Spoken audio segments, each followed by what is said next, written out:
4.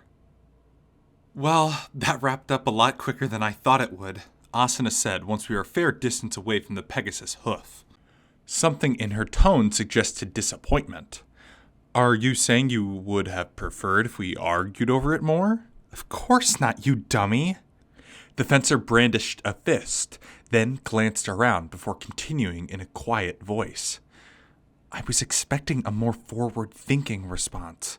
It's not like a second flag is going to drop any day now, so the only way for us to make use of it on this floor is the second option, merging. It's obvious to everyone. So I figured, if anyone's going to make the first notions toward that end, it would be the DKB rather than the ALS. You did? Why do you say that? I asked, sensing that both sides were more likely to say they'd prefer going to war than joining forces as a single group. Asuna said, the ALS is a group pursuing a set of ideals, and the DKB is a group pursuing practical ends. I'm sure they'd be some amount of reshuffling in the event of a merger, of course, but doesn't it seem like the DKB members would complain about it less? It's like they already know that they're the true model for tackling this game, and they have the confidence to go along with it. Yeah, I see what you're saying. I looked up at the bottom of the 7th floor, hanging 100 yards above us. The Einkrad Liberation Squad was obviously named for the final goal of liberating all 10,000, well, 8,000 now, players who were trapped in the floating castle. But it also felt like it contained another message.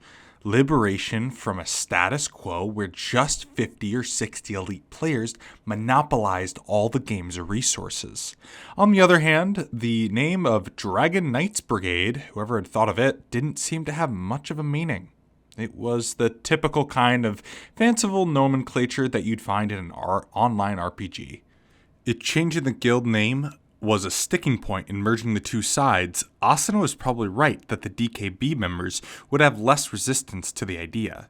That's why she'd been hoping that the DKB would display an amenability to the idea, giving us a pathway to a possible merger. But the SAO systems only allow for one guild leader, I muttered. The footsteps next to me came to a stop. I slowed myself down and added, even if we could get a merger negotiations on the table, neither Lind nor Cabal would want to give up leadership in the end, because both of them believe that he is the one carrying on Diavel's footsteps. In that case, I was startled by her vehemence and looked over to my right. Asuna was standing there, her hands clenched into fists, staring down at 8-inch tiles beneath her feet. In that case, why don't they leave all the truly dangerous jobs to you? They squabble over these pointless things like ideas and pride, and they always leave you to pay the tab for them. That's not what a leader does. It was a statement very similar to what she said in the boss chamber yesterday, and I couldn't give her a response that was any different. They're not forcing it on me. It's because I stuck my neck where it didn't belong, and I have the guild flag now. And really, I'm more sorry that I dragged you into all of this. After I'd made that point yesterday, Asuna had cried, but today she did not. She looked up, her hazel brown eyes strong and determined. When she spoke, her voice was quiet, but solid to its core. You can't be that flippant about this anymore.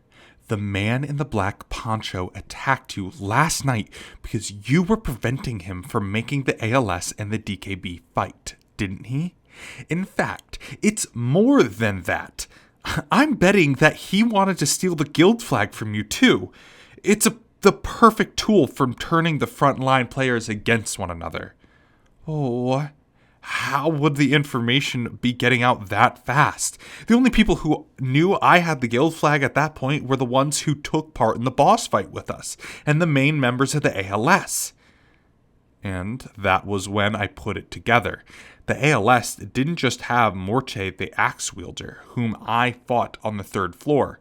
They very likely had other members of the Black Poncho's PK gang infiltrating their ranks, which meant the info about the guild flag was being passed right along to them. The ALS was a bit behind the DKB in terms of membership levels and equipment stats, and they were trying to make up for it by swelling their ranks. Their practice of having a recruiting team that proactively brought in players who wanted to join the top group was admirable, but it also made the guild vulnerable to infiltration by those with ill intent. It was occurring to me that I'd be smart to get both guilds' leadership together so I could share info about the existence of this PK gang. I shifted gears from my initial denial. Actually, you might be right about that, but that just makes it more important that I don't foist the flag onto someone else. I already have a decent idea how they're doing this, and I've got some experience fighting players from the beta. Asuna sucked in a sharp breath, but let it out after just a second. Long and slow. Then she turned away, fingers brushing the silver rapier hanging from her left side.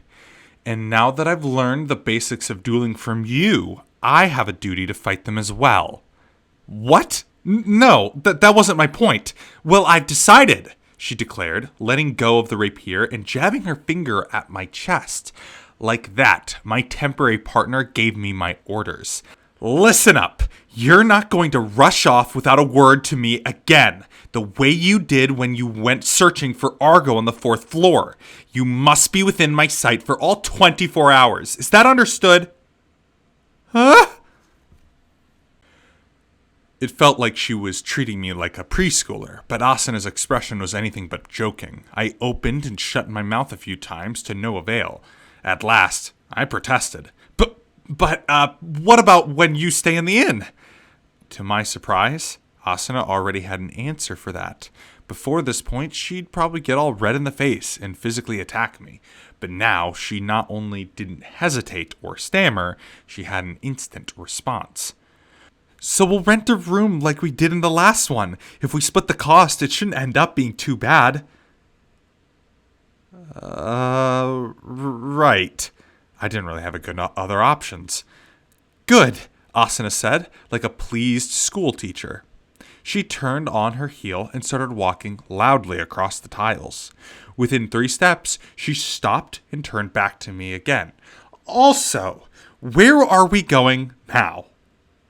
I looked around. We were on a small path on the east central street of Stachin that ran north and south from the teleport square. Although it was a back street, it was wide, with a strip of greenery on the right side of the path and a row of tiny shops on the left. Some were restaurants, as evidenced by the flagrant smell tickling my nose. How about we get lunch first, then hit up the Lord's mansion, I suggested. Asuna agreed, smiling again at last. Good idea. I'd like to eat something that seems appropriate for the New Year holiday. That might be tough. But on the inside, I was running through my memory, trying to remember if the menus at the restaurants here had anything that fit the season. We had lunch of meatloaf and shrimp fritters, which might be generously interpreted as a Western-style take on Japanese osechi cuisine for New Year's Day. Then we headed up the gentle staircase road north until we arrived at the mansion that overlooked the rest of Stachin. Behind the mansion was the outer perimeter of Aincrad itself, so the pale blue expanse was very close at hand. If you turned 180 degrees at the large front gate, you saw the rectangular town before you, followed in the distance by the wilderness of the 6th floor. When you see it all like this, you realize that 6 miles across really is a huge amount of space, Asuna remarked. I was about to tell her that Aincrad was cone-shaped, and that each floor was about 200 feet narrower than the one before, but then I realized it really wasn't important enough to make a big deal over. Your typical open-world RPG map is around 6 to 12 miles long in each direction. So it's like a bunch of them, all stacked up atop of one another. According to the legend of the Great Separation that Kismel mentioned, Aincrad was built out of the pieces of land cut from the continent below. Makes you wonder how big that must be. And in the Forest Elves legend, collecting all 6 keys and opening the sanctuary will return Aincrad to the land, Asuna said. It brought back the details of the elf war quest's background. And the Dark Elves said that opening the sanctuary will cause Aincrad to fall to ruin, right? We'll definitely want to avoid things getting ruined, but I'd also rather not have to go back to the Earth. What if this map was suddenly dozens or hundreds of times larger? It's hard to say that stay motivated to keep going that way. Wouldn't you be able to just skip having to do each and every labyrinth and just jump straight ahead to the final boss of the dungeon? Oh, that's a good point, but there's no way you could beat him. For an instant, I started to imagine the final boss waiting on the 100th floor. Akihito Kayaba had said on the first day of our imprisonment. Then I shook my head to dispel the vision. Come on, let's go inside. We'll get the quest from the Lord, and I'll try to finish all the ones in town by the end of the day. Silen, the Lord of Statchen, was a small and skinny man who looked simply dreadful in his magnificent beard and flashy toga. He didn't put on airs, however, he was quite welcoming to these strangers who showed up at his door. In fact, we had to wait a while outside his chamber because there were 3 groups of players in line already. But that wasn't his fault. They even served us tea. Silen's appearance and background story were exactly the same as in the beta, but it was still worth paying attention for a refresher. According to him, the abundance of puzzles all over the town was a result of a curse placed upon the previous lord. His name was Pythagoras, and he was a man who loved numbers and puzzles. He bragged day and night that there was no puzzle he could not solve. One day, a traveler visiting his mansion produced an exceedingly complex numerical puzzle, and Pythagoras could not solve it. In his rage, he picked up a nearby golden cube and beat the traveler to death with it. The traveler's last breath was a curse, and ever since then, Statchen was possessed by puzzles of all kinds. Pythagoras was driven mad by this, and he left Statchen forever, carrying only the blood-stained golden cube with him. It has been 10 years already since then. I suspect he is no longer among the living, Silence said, sipping his tea dejectedly. As Pythagoras' senior apprentice, he continued, I took on the responsibilities of his office and worked my hardest to undo the curse the murdered traveler enacted. But the puzzles only grow. A new one appears in the town every day. Nearly all the town's interior doors and storage boxes are afflicted by puzzles already, and their front doors will not be long. By that point, it will no longer be possible for us to live here. Good swordsman, please find the golden cube that Pythagoras took from this mansion and bring it back. If the cube is placed on the traveler's grave and prayers are dedicated to his memory, the curse of the puzzles will surely be undone. Please, please, save Statchen from this menace! Silen bowed deeply, causing a golden exclamation point to appear over his head. Asuna glanced at me and said, Very well, we accept your request. It promptly turned into a question mark at that point. Next came the time for questions, but since we knew other players were in line to get their quests, we kept it to a minimum, then scurried out of the guest room. After that, we took a quick tour of the mansion, which was still very video game-like, thanks to its cubic construction. Lastly, we headed out into the backyard to say a quick prayer at the grave of the traveler who'd been killed by the previous lord. Going into mansions like that, I always wanted to just rifle through all the bookshelves and drawers and pots and stuff, I said, stretching my back. Asuna made an exaggerated show of pulling away in disgust. Ew, is that your fetish, Kirito? What? First of all, it's not a fetish, and second of all, it's an RPG staple that you go around ransacking people's houses for items. Although, In a lot of Western ones, the guards will chase you if you do. For 3 seconds, Asuna greeted my prostration with an even more suspicious look. Then she burst into giggles. Well, I suppose you're not the type to go sneaking around and taking stuff. You'd rather dump out the owner's entire inventory right in front of their face. I don't recall doing any such... And then I remembered when I had Asuna materialize all her belongings on the 2nd floor, and I suddenly had to clear my throat. Thing with malice, my point is that let's get cracking on these quests. The Curse of Statuen is a really long quest series, so if we don't do them quickly, we could get left behind at the boss battle. And on top of that, we've got more Elf War quests on this floor. I'm more interested in those, to be honest. Between all the murdered travelers and missing lords, the locals' story seems a bit dark. As a general rule, RPG quests tend to not be fun and delightful affairs, I commented. But the truth was that I wanted to see Kismel again as soon as possible. On the other hand, the longer quest series was, the better the experience bonus you received. High risk, high return, experience gains were tough to pull off. The last thing anyone wanted was to die. So, diligently checking off quests was still the quickest way to level up. Asuna suddenly tossed her arms into the air and stretched like she was doing morning calisthenics. Okay, let's do this. Where are we going first? She exclaimed.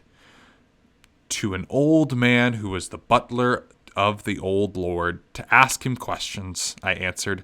Her excitement meter visibly plummeted. That's so boring. And we're going to have to wait at the entrance again, aren't we? Shall we buy some ring puzzles to play with while we wait? No, thanks. The fencer shook her head sadly, trudged off, and I trotted after her. The former butler's house was at the very southern end of Statuen, completely across town. If the northern half of the luxurious side with its ample greenery, the southern half was the more urban side with small houses clustered around cramped alleys. Most of the buildings were made of wood, about 8-inch wooden blocks rather than boards and pillars, so they looked more like life-sized block houses. Fortunately, there were no other players at our destination, and we were done talking to the elderly NPC just over 10 minutes, and on our way. His story was the same as it'd been in the beta. The former butler wasn't present for the murder of the traveler. He heard the screams and rushed to the master's chamber, only to see the ghastly body.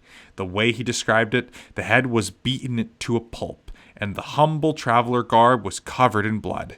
In the beta, people had muttered, "This quest has to be rated R." The butler had no leads on the location of Pythagoras, or the Golden Cube, but rather predictably, he did say that the maidservant at the time might know something, so we headed to the servant's home next. As we walked the narrow path, Asuna brought up a very reasonable question. Say, don't you know the final destination for this quest already, Kirito?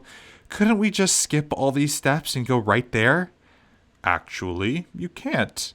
If you don't go in order, things break down. Characters won't talk to you, and the events won't happen. If we hadn't talked to Cylian first, that man back there probably wouldn't have let us into his home. And how many more people do we need to talk to in town, by the way? 6. She abruptly blurted, Cylian! What was that? I was saying I much prefer the generic monster-killing quest to manhunt quest in Elvish. Nyangrungrunda. What was that? I completely agree, in Orcish. And on we chatted and joked as we made our way across Statuen to the home of the maidservant who'd happily married her way out of the job. They didn't actually say that. From there, we went to the former gardener, then cook, then first apprentice, then second apprentice, then favorite bartender, until at last we got the piece of information that Pythagoras owned a separate home in a neighboring town. That was the end of the questline in Statuen for the moment. As we left the pub, the sky on the outer aperture was reddish-purple. It was 5:30 in the afternoon by then, largely because at a number of these quest stops, the people had errands of their own to do. Asuna stretched. She looked tired. So after all that, we didn't even learn very much. Pythagoras was an eccentric, but everyone seems to admire him. And he didn't have a wife or children. That was it, I think. And nobody knows who murdered the traveler was, or where they were from. Well, that's not so strange now, is it? If you're a traveler here, you don't have a passport or social media accounts to follow. But the teleporters weren't active 10 years ago. So if it's a traveler, they came from somewhere on the 6th floor, right? She wondered, looking up. There are maybe 3 or 4 other villages here, so if we wanted to track them down, it should be possible to identify them, don't you think? At that, she stared straight at me. What? Hang on. You know the ending to this quest, don't you? Where did Pythagoras go? Who was the traveler? You're really gonna ask that question? Whether it was online multiplayer or not, a game story was a sensitive area when it came to spoilers. Some people didn't care at all, and some people got furious over it. Survival was the utmost priority in SAO, of course, and Asuna didn't seem the type to get hung up on spoilers. But I'd been careful not to reveal the outcome of the quest before we got to them. After a brief look of surprise, Asuna realized what I meant by that and let out a giggle. Oh, you've been holding back for my sake. Well, that's all right. I don't get worked up about this sort of quest. This sort of quest? Then what sort of quest would you get upset about? Over spoilers? The heartwarming ones and the tear-jerking ones. Out of all the quests we'd done together, which ones would she classify as heartwarming and which were tear-jerking? And what category did the Curse of Statuen fall under? After a few seconds, I came to the conclusion that it was pointless to try to figure it out. So I'm correct in thinking that you won't get mad if I tell you the ending of this quest. No worries, it's totally one of those disappointing kinds, right? I hated to admit it, but she was right. After all the trouble I went through to finish it in the beta, I was left with such a bad taste, and that I wanted a word with the scenario writer. Okay, then I'm going to spoil the hell out of it. There was never any traveler to begin with. Huh? Asuna yelped. She came to a stop and turned around at me. No traveler? But the butler and the maidservant saw the body, right? And the gardener dug the hole for the grave in the backyard. So who was it? Who got killed and buried? Oh! She stopped herself in a moment of epiphany. I gave her a little round of applause. Bingo. That was the body of Pythagoras, the former lord, and the one who killed him was... Silon? Bingo again. Silon was the first apprentice of Pythagoras, the puzzle king, but he announced that a different apprentice would take over as the true heir. He got furious and beat his master to death. To hide his crime, he pulverized the face until it was unrecognizable, then put on shabby clothes and transformed himself into a made-up traveler. I knew it! I knew it! She shouted abruptly, hands on her hips with her face thrust forward. I knew it was going to be a disappointing one. That's why I don't like these kind of quests.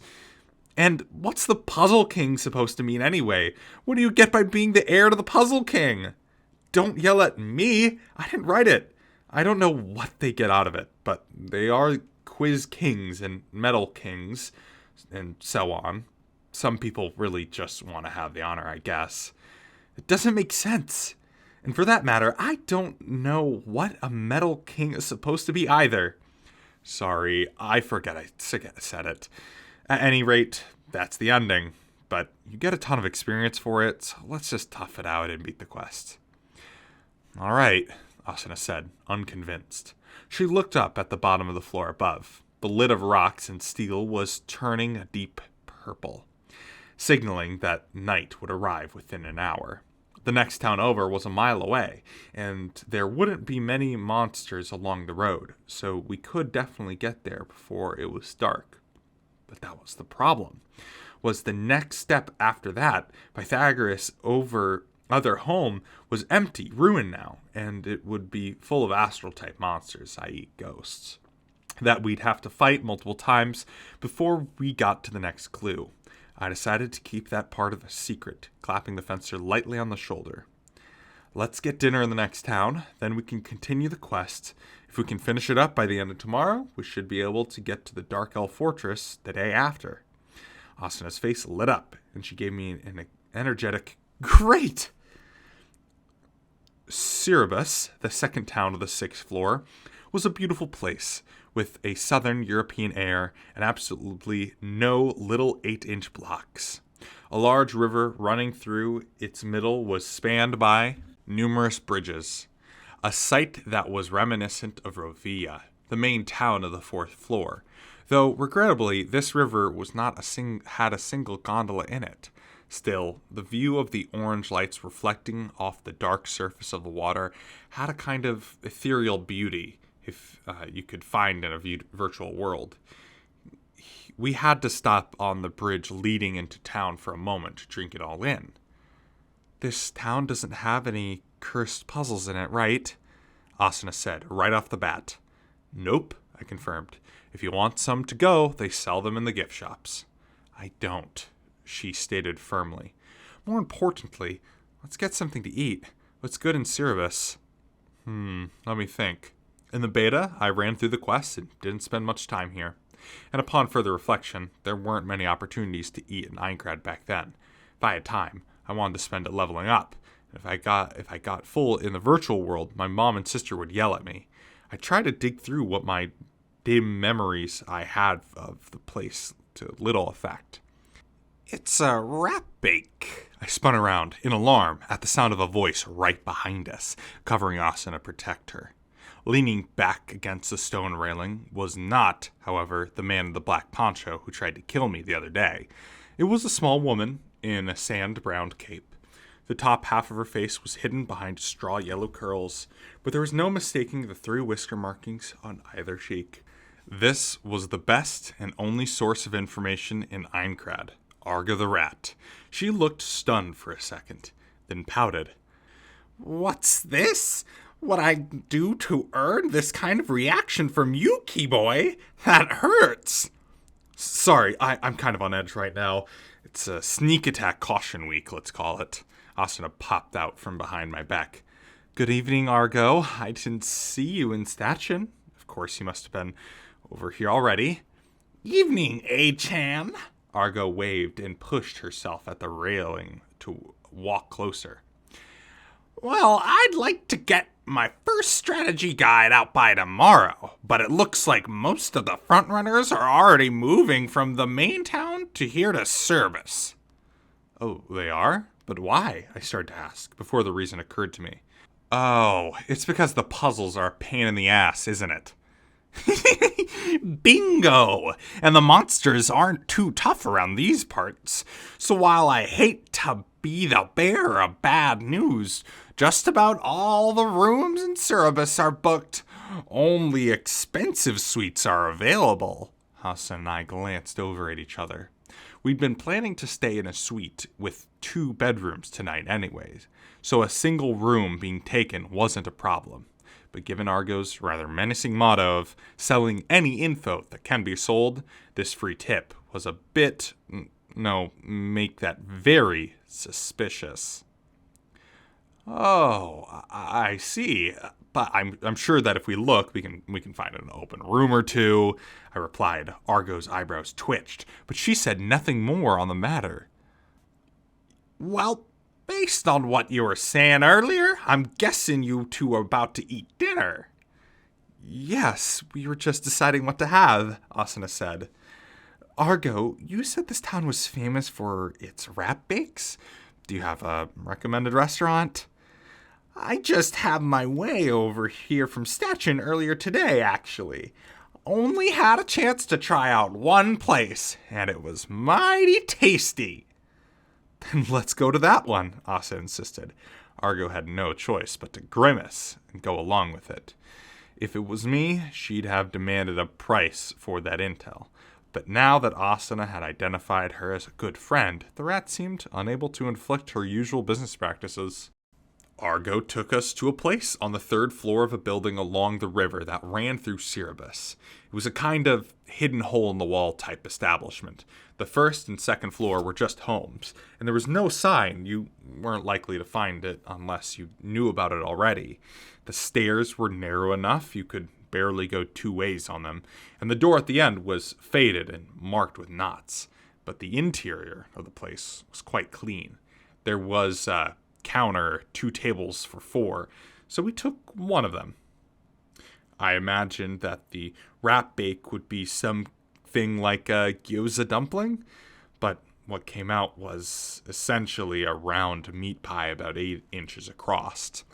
Meat, tomato-flavored, veggies, and plenty of cheese were all wrapped up in hot, crispy crust. It wasn't bad. In fact, it was great. In a blink, I'd reduced the circle pie into a semicircle. I took a long drink of cold herbal tea. Then asked the info dealer, "Are all the rat bakes in this town the same tomato and cheese flavor?" Nope. It's like it was in the beta. Each place will serve a different kind. Since it's a riverside town, most of them were fish. Fish pie? Seems weird to me, I murmured. But Asuna had a huge grin on her face. Just like the famous herring and pumpkin pie, I suppose. Famous? I craned my head back the other way, wondering if there was such a staple dish in Einkrad, and saw Argo was smirking as well. Hey, Chad, if you're gonna make reference to a game addict is going to understand, it has to be from a game. I suppose you're right. You've got a lot of work ahead of you in your future. No kidding. I mean, not that I've decided that this partnership is lasting forever. In the moment, I had the feeling that although it was hard to tell what exactly they were talking about, it was probably better that I didn't know. So I returned my attention to my half-finished meat pie. Now that I thought of it, this might have been the first time I'd ever truly orthodox tomato flavor in Einkrad. Food in this world tended to be light on flavoring but heavy on spice. It was good once you got used to it, but most restaurants had one thing, or something big, that felt unsatisfying afterwards. This pleasant overdue tomato flavor, however, was almost reminiscent of junk food for me. I'd loved to try a heaped on top of a soft boiled spaghetti rather than a neat pie, but I still finished every last bite of the meal anyways. Nice work, Argo. You know the best places to go. Don't I? Now I'm not saying you owe me for the tip, but... She looked around the room, ensuring that there were no other players present, then whispered, "The big thing. How did it all turn out?" Given that we were alone, it seemed like she could have just said the name of the item in question. But it was an important enough topic that I couldn't get touchy about it. I leaned over the table and whispered, quiet enough that no eavesdropping skill could pick it up through the door. We gave the DKB the same conditions we did to the ALS. They did accept our terms, but they also tried to buy it off of us for 300,000 gold. Argo blinked once, very slowly. Her painted-on whiskers twitched. So that's their tactic. Well, in that case, he really is taking over for Diaval, she left unsaid, downing the rest of her herb tea. Asuna looked at us for answers, but I whispered, "I'll explain later," before getting us back to the topic at hand. At any rate, it looks like I'll be holding on to it for the time being. The only problem is, that means we can't use it for this upcoming boss fight. So, they were on the same page and hoping to find a shortcut to it. A shortcut, huh? Argo folded her arms and murmured to herself. Then she grinned again. Remember what the Chakram guy who helped you with the 5th floor blah said? If you started up a guild, all of the legend braves would join you. In fact, if you made Achan the leader instead of yourself, I bet you'd have a whole crowd of folks looking to join. How about that? What? Just this morning, Asuna had said she didn't want to be the sub-leader of a guild. She shook her head back and forth so violently that the ends of her long hair smacked me in the face. You've got to be joking! It's annoying enough for me to watch after him. I want nothing to do with any guild master job. Annoying? I wasn't expecting that answer. Was going to throw me under a bus. Argo just chuckled to herself. We said goodbye to the info dealer outside of the meat pie place and headed right for Pythagoras' other home on the edge of town. The river running through Suribus was flowing from a waterfall that emerged directly from one of the massive pillars at the outer aperture of Einkrad, and it continued through to the lake along both banks of the river, with countless bridges crossing back and forth. Some of those bridges actually had full of buildings on top of them, with roofs and everything. One of these bridge houses was our best destination. We started this day of training in the Dark Elf camp on the 3rd floor, then talked with the DKB, followed by running all over town doing quests, leaving town and fighting our first monsters in the evening, and now reaching for service for the dinner. Naturally, Asuna was looking a bit fatigued, but as soon as she saw the bridge we were heading, her eyes lit up. Oh, it's lovely, just like Ponte Vecino. The name sounded familiar to me, so I consulted my memories of the real world, in dangers of being entirely overwritten by this fantasy realm, and asked, are you talking about the bridge in that, famous Tokyo theme park? Asuna blinked twice, then smiled. Ah, right, they copied it there too, didn't they? In the water park, not in the land one. But the original Ponte Vecino is a bridge in Florence, Italy, spanning the Arno River. The real one is much bigger than this one, of course, but it's just beautiful. She looked up at the bridge house again, enchanted, while it fell into my thoughts.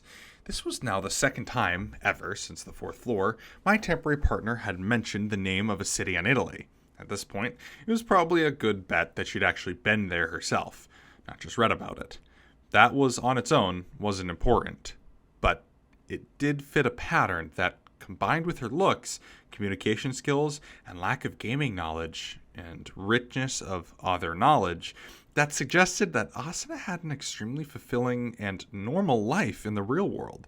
So, how did she wind up logging into SAO on the first day, when only tens of thousands of copies had been shipped, and 9,000 turned on, getting herself stuck in here? Come on, let's get going. I bet the river is gorgeous from up there. She patted me on the back, and I returned to my senses. Oh, yeah, I bet. From the outside, Pythagoras' second mansion was pretty beautiful, but it was a total wreck on the inside. It was also full of ghost-type monsters, which Asuna described as not my forte, which probably meant she was completely terrified of them. But before I could explain any of that, the fencer had marched off for the building, and the only thing I could do was chase after her. As we traveled along the river towards the bridge, 3 players were descending to the stone stairs that led up to the house over the water. On instinct, we stopped behind trees lining the road and listened to them speak. No way that door opens. Waste of time. Forget this whole thing. 3 digits is bad enough, but 6 is impossible. Yeah, I just feel like there's gotta be something good in there. The grumbling trio passed our position and left. From next tree to mine, Asuna gave me a sidelong glance. Is there another puzzle door? Yes. You said there were only in the main town. No, the one here, I think, I added, stepping back into the street. The bridge that Asuna compared to the Ponte Vecino was about 8 feet long and 20 feet wide. The first story was just this normal bridge, but the side railings were dotted with pillars that formed countless arches supporting the living spaces on the second story. After having spent much of the time in Statchen with within its uniform, blocky look, the structure here was indeed elegant and attractive. At the edge of the railing were especially large supports, and the main pillars, as they called them, the sort that often featured a plaque with a building's name on it, one that had a short staircase attached to it that led to Pythagoras' house over the bridge itself. As I approached the old door, I couldn't help but reflect that the games taught you to want to head up to paths like this. On the surface of the stout wooden door was 6-part metal dial. It was a familiar locking device, where each wheel could turn through all digits from 0 to 9. Asuna reached it first and tried it out, the dials clicking as she moved the numbers. She turned to me. None of the quests so far have anyone tell us the key of the numerical lock, did they? Are we supposed to solve this on our own? You might guess a 3-digit code, but 6 makes it just impossible. It can't be anything from 0 to 999,999. So that's 100,000 possibilities. You mean 1,000,000. Huh? Oh, yeah, duh. 1,000,000 possibilities. So even if you just ran through each and every one, it would take you several days. But spoiler alert, you can find the correct combination in Silen's office. What? Where is it written? In the landscape painting on the wall, I said. Asuna's cheek promptly puffed.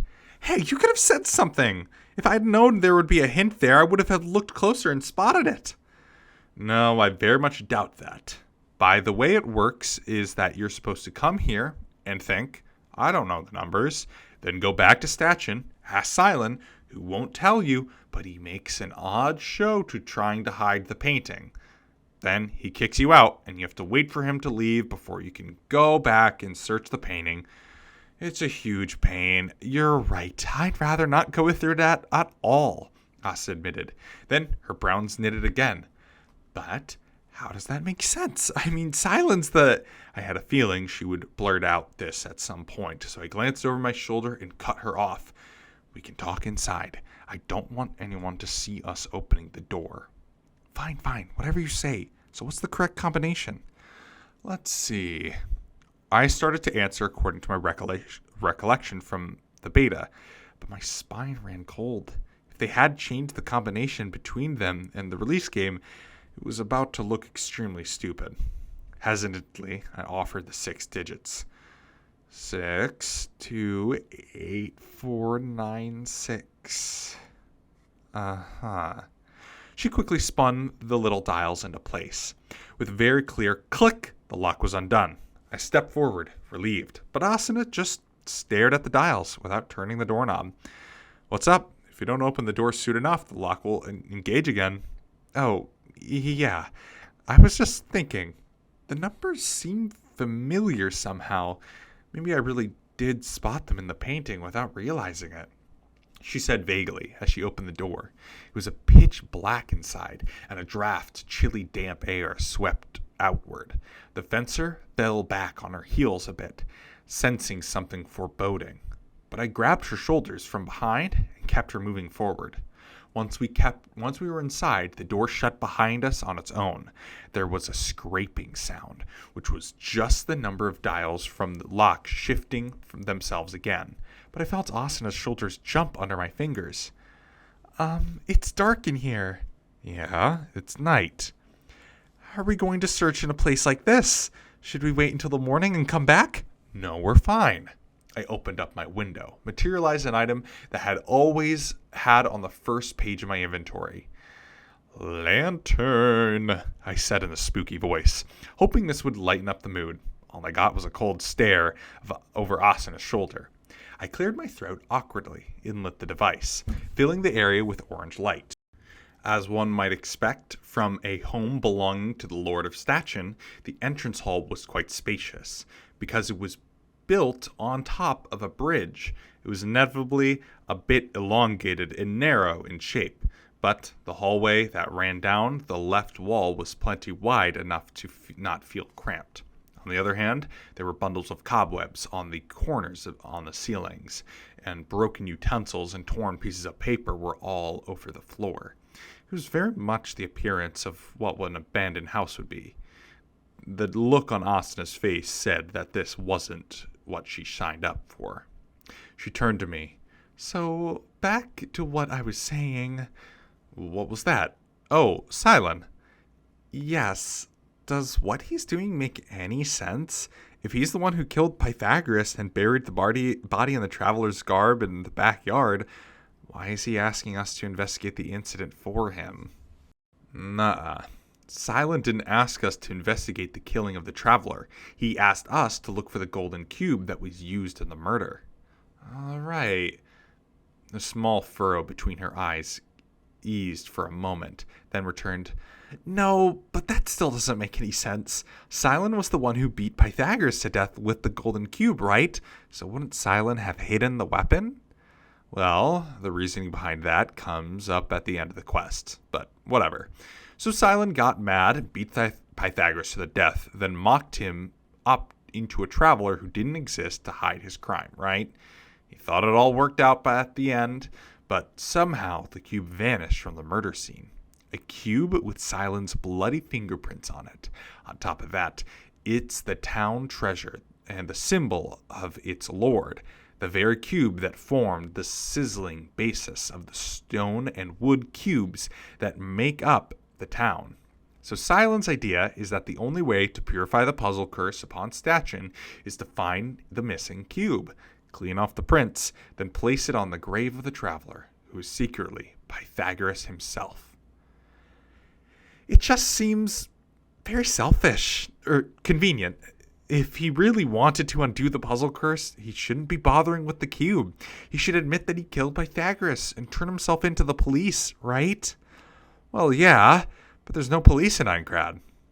Asuna murmured a soft, oh yeah, but her indignation still remained. She brought up the town guards, the Dark Elf Fortress, or even the Black Iron Palace down in the Town of Beginnings on the first floor as a list of places where he could turn himself into a higher authority. Well, she finished, looking at me. Well, what? What do you think I mean? Who stole the golden cube? You're not going to tell me? It grew arms and legs on its own and ran away? Oh, what? Is that actually what it is? You said the boss of the floor is like a giant Rubik's Cube. Did the golden cube turn into some kind of monster form? Now it was my turn to be stunned. As impressed as I was with the fencer's imagination, I had to shake my head. Sadly, that is not the case. Actually, maybe it's not sad. If that boss cube were completely gold, you'd have no idea how to rotate to solve the sides. But back to the point. We've already met the person who removed the cube. What? She scowled. Then her eyes wandered as she considered this. You're saying it's one of the 7 people we talked to in Statuen? The former butler, the maid servant, the gardener, the cook, the 2 apprentices, and the bartender he'd like to visit? And one of them has the cube now. Well, who is it? Let's find out on our own. We're here to get the clues, after all, I said, with an evil grin. She pouted. Fine, let's get on with it. You know which room has the cube in it, right? Sadly, the place where the key item pops up is randomized. So we'll just have to start with the first room and then go in order. The swordswoman started walking down the entrance hall. As she went, I called out, and a few other rooms have ghosts, so don't forget to prepare for battle. Sure, whatever. Step, step, step. Pause. All of a sudden, she had teleported behind my back with her hands on my shoulders, an unyielding force pushing me on towards the first room. Fortunately, like in the beta, there was no dial lock on the inside door. I pushed it open to a room that was actually darker than the hallway. Even with the lantern held up, the light didn't reach all the corners of the room. Was there a ghost? Came a tiny voice behind my back. For the briefest moment, my penchant for mischief peaked, but I knew that playing pranks here would end our partnership, so I gave her an honest answer. Doesn't seem like there's one in this room. I don't want seems. I want it on the record. Fine. There are no ghosts in here. At last, Asuna emerged from her hiding behind my back, looking as smug, as in control as ever as she inspected the room. Ew, it's in a terrible state. I had to concur. It was probably a guest parlor, originally with a deluxe set of furniture in the middle of a moderate-sized room, and a fireplace on the far wall, but all the other furniture had collapsed after 10 years of disuse, and the carpet was eaten through by insects. Asuna approached a side table that was still intact and ran a finger across its surface, which was piled high with dust. She made another face. This was probably a luxury furniture at one point. Not much use anymore. Well, you might be able to refurnish it if you take it to an NPC woodworker. Wait, you can do that? I thought you couldn't move objects in NPC homes. As a general rule, but in the safe zone dungeons, there are a fair number of furniture pieces whose coordinates aren't locked, I explained, moving next to Asuna, and grabbed the side of the table with both hands. When I pulled it upward, the legs came right off the ground. There, you see? You're right. But even if I got it fixed up, I don't think I'd want to use furniture that came from a place like this. For one thing, I have no idea when I might have a place of my own. Yeah, that's a good point, I said, lowering the table. But that vibration, as tiny as it was, managed to do in its remaining durability, and it crumbled pathetically into a pile of wood. Oh, you busted it. You're in trouble, Asuna teased me, grinning wolfishly. She leaned onto the back of the nearby seat sofa. Instantly, the legs cracked off. It finished its act by splitting in two, though both the seat and the back portion. Oh, I'm gonna tell the teacher, I taunted back, which I didn't think I'd even said when I was actually in elementary school. Asuna snorted and grinded her left fist against my side. I couldn't very well return that jab, and it left me helpless to do anything but grind my teeth in frustration. There doesn't seem to be anything else here. Let's go to the next one, I said, and pointed at the door. Fine if you say so. But what are we even looking for anyways? Something that would suggest the location of the cube. And what's that something? Well, if it's the key to this quest, I bet they'll make sure it's visible one way or another. Let's hope so, I said, knowing as I headed into the hallway. I checked the front door just in case, but it didn't seem to have opened while we were in the parlor. Asuna checked the same direction and seemed to notice something. However, hey, what happens if someone else solves the combination on the dials while we're already in here? It's not an instance location, so they'd come right in here. So what happens if that person finds the clue item before we do?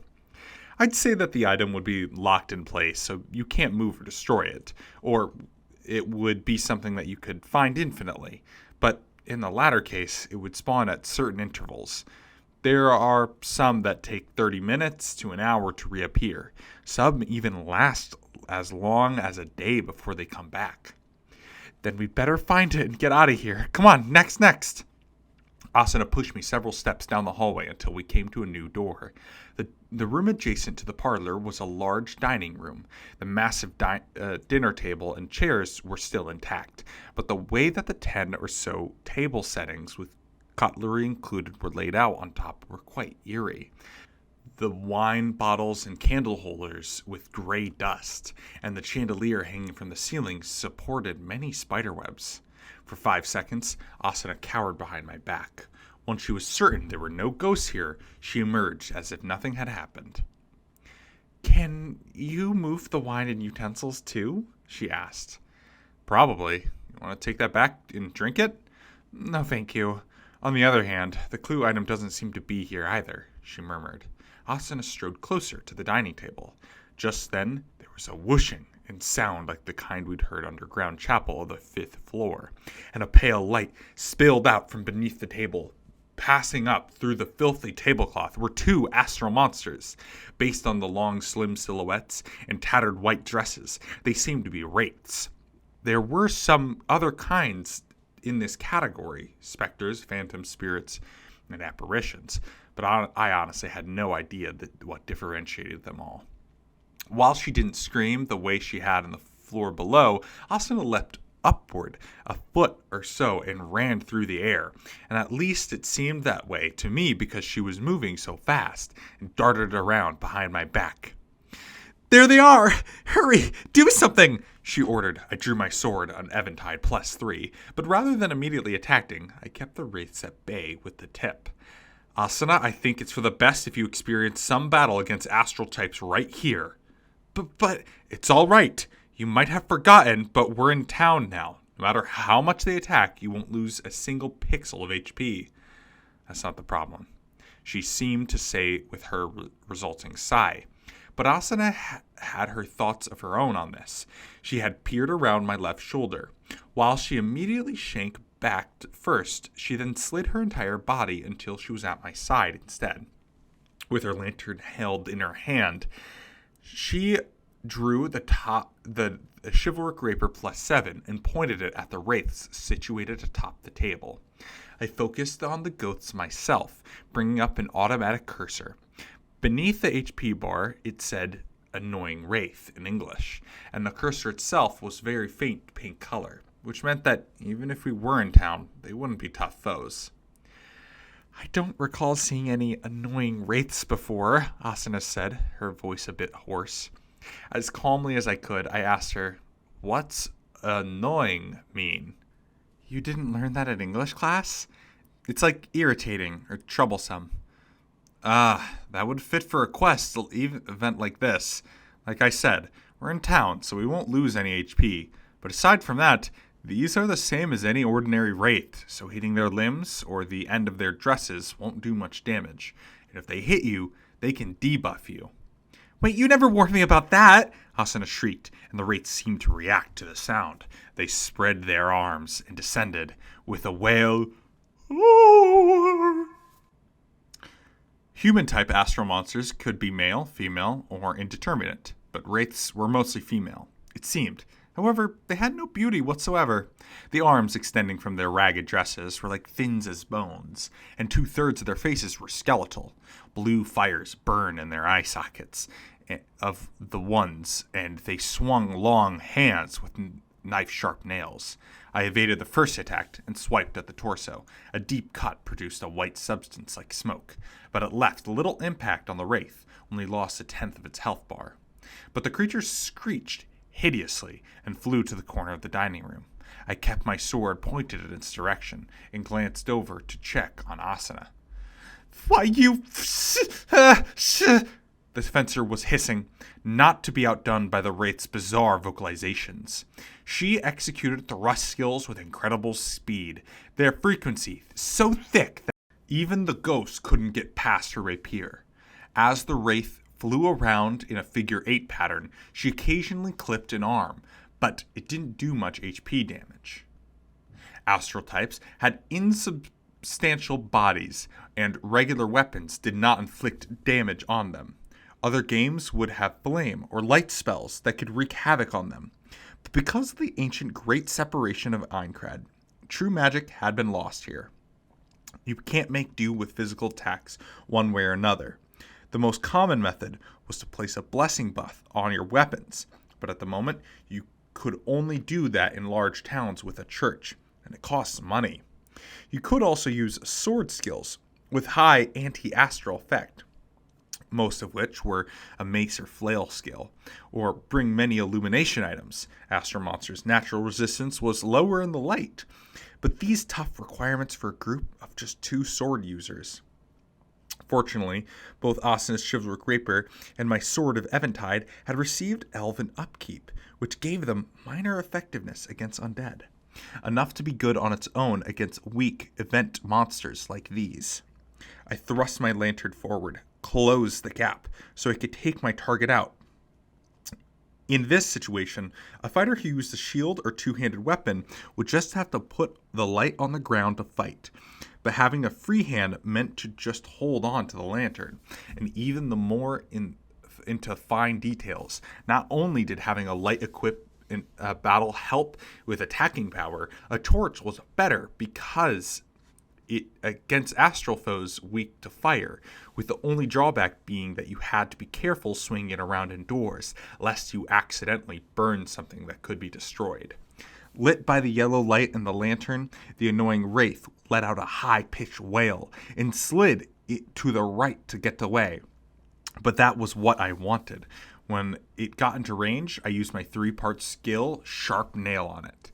The strongest sword skill I had at the moment were the 4-part partner's horizontal square and the vertical square, which unlocked at proficiency level 150. But they were too wide-ranging for an indoor environment like this. If push came to shove, I couldn't bother myself about not destroying the walls or furniture, but since this was anti-criminal code area, there were plenty of unbreakable objects in here. I didn't want to have my sword bounce off an obstacle and lose my skill combo. Sharp Nail, however, was a nice compact trio of strikes within the same high-speed angle. My silver glowing sword sank into the torso of the annoying wraith, without catching on the wall or the ceiling. The first second hit took it down to a third of its health, but the last one seemed unlikely to finish the job. Yet the moment of the third erupted, the tip of the Sword of Eventide actually veered away. If drawn by a magnet, it sliced the wraith's shoulder, passed expertly through the center of the chest, then emerged out the side. Unlike the first 2 slices, this one came with the sensation of something small and hard breaking. Counter to my expectations, the Wraith HP bar sunk into the red zone and did not stop until it reached 0. The 3 visual slicing marks hung in the air, like some fierce beast's claws, overlapped by the usual blue bursting effect of any dying monster. I stared at the blade of my 2nd generation sword, still in the pose which I finished the swing. The magic sensation I'd gotten was undoubtedly the aiming adjustment system that the accuracy boost had given my weapon. I'd thought the effect only kicked in when you intentionally aimed at weak points, but I had no idea that Wraith-type monsters had little solid nodule in its chest as a vital area. So that meant the Sword of Eventide had basically hit the annoying Wraith right in the spot on its own volition. "Is that true?" I asked in a tiny voice. The sword didn't reply, of course. What I did hear, instead, was my partner screaming, "Ah!" It was probably an expression of disgust and frustration. I turned to see, on the other side of the large dining room, the fencer utilizing a sword skill. It was the best move she had at the moment, triangular. A clean hit from that skill, with the power of a Chivalric Reaper +7, would be enough to take out half my HP, riddled the Wraith with near-invisible speed. But the enemy rose slightly before the skill executed, meaning it only hit the trailing skirt portion. That ectoplasm white smoke tattered in its wake, but it left the HP bar with 30% remaining.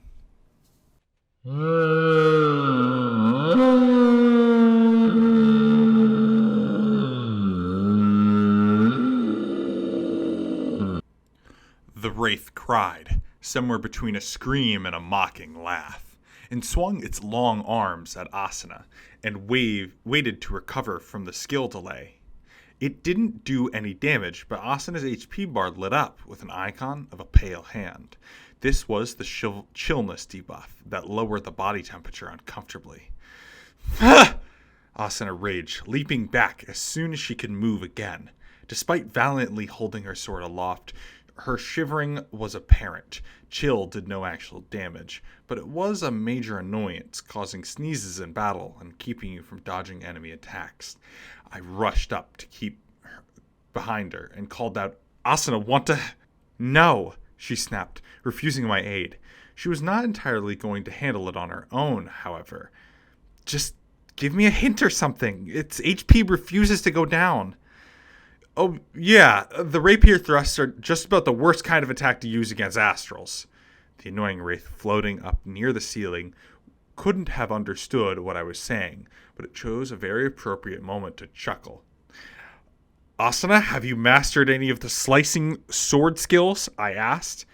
My partner's voice was hard, surely due to her struggle of the control of the cold, not because she was actually mad at me. As she replied, "When I reach proficiency 150, A while back, I learned to use one called Folium. Yeah, I guess that would work. Okay, next time the Wraith approaches, use Folium right in the middle of the chest. Which part is the middle? She yelled back. I didn't have any immediate answer. Against kobolds, reptoids, I'd tell her where the heart is. All humanoids, including players, had hearts, critical points, located just to the left of the center of the chest. Yet, the little nodule I felt in the Wraith's chest had been directly in the middle. There was no other way to define it. I put the sword behind my back and looked around, then picked up a dusty dessert knife off the table. It had almost no value as a weapon, and I didn't have the throwing knife skill, so it wasn't going to do any real damage, but... Yeah! I tossed the knife, concentrating only on accuracy, and landed in the middle of a swaying Wraith's chest, right where the little nodule would be, doing just a single pixel of damage to its HP bar before falling to the floor. A red damage effect appeared for just a few scant seconds, and the tattered white dresses. There, I shouted, but Asuna had already moved. The Wraith floated down from the ceiling as she approached. Asuna had learned the annoying Wraith's path of least resistance evasion methods from her previous experience, and kept her rapier aside, luring the enemy as close as possible. The Wraith's arm, mostly bone, reached out to grab her again, and the lime green light burst into being. The sword skill, Folium, was a rare slashing attack for the rapier category, but its trajectory was an unorthodox one. Its curved upward from the left hip, then jutted into a sharp loop as its peak and ended at its lower right, much like the lowercase cursive slash. The intention was to deflect the enemy's attack before giving them a counter, but it wasn't suited for hitting a specific point. Or so I thought. Yeah! The chivalric rapier entered the Wraith's right side to perfectly pin the point I'd indicated, before doing a loop and exiting out of the left flank. It must have been broken the tiny weak point, because the third of its HP bar that remained drained all the way to the left edge. The annoying Wraith let out a hideous wail and burst. My partner straightened up without a word, returned her sword to its sheath. I strode up to her. Yo, nice control. Did your accuracy boost just kick in now, or was that... She answered by the way of sneezing. So she let go of the rapier and wrapped her body in her arms. Her face was pale. I'm so cold. Yeah, you took the chill effect. I think it wears off after 5 minutes. You just gotta... Her second sneeze drowned out the words, tough it out. Even knowing it was essentially harmless, I couldn't help but pity her paleness and shivering. At the end of the beta, we started getting purified crystals that could instantly undo multiple debuffs, including this one. But here on the 6th floor, crystals were just starting to become droppable, and were still very rare. The only other way to undo the effects would be the individualized method for each one. Antidote potions for poison, undoing a curse at the church, etc. Chill had its own special recovery method. Of course, you could warm up by the fire, but lanterns and torches didn't put off enough heat. On the other hand, there was that fireplace in the previous room. It occurred to me that it had been put there by design, so you could undo the ghost effects, but it would be a bit of a pain in the ass. No, a major pain in the ass. Instead, I opened my window to test out a convenient but somewhat embarrassing method. With both hands, I removed a thick blanket for camping and draped it over my back like a cape. To cover up the embarrassment of what I was about to do, I focused on the thought like, these long-haired cattle blankets sure are heavy, and I could really use a down-filled bedroll by now, and I bet that would be expensive. When I reached Asuna, who looked at me in surprise, I said, "Pardon me," and drew her close so I could wrap us up both in a blanket. Instantly, her body froze like a rod between my arms. And right at my ear, her high-pitched, hoarse voice said, "Hey, what are you doing?" This is the quickest way to undo the chill effect. Just put up with it for another 20 seconds. The icy chill from her body started seeping into me, making my nose itch. The chill was just a virtual skin sensation created by the nerve gear, and my real body would be in some hospital room with perfectly controlled temperature at the moment. But I couldn't help but wonder if sneezing here was also prompting a sneeze out there. Listen, even if this is supposed to help undo the debuff, if someone sees us like this, they're gonna get the wrong... Right at the moment she trailed off with that odd sound, the chill trickled from her body into mine suddenly vanished. I'd experienced that before. When the chill effect wore off, it left the body feeling pleasantly warm. It was like the feeling of taking your clothes off in the changing room in winter, only to sink right into a tub full of delightful hot water. I couldn't blame her for letting out an odd moan.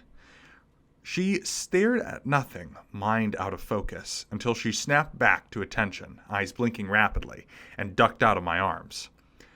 That wasn't... It's not...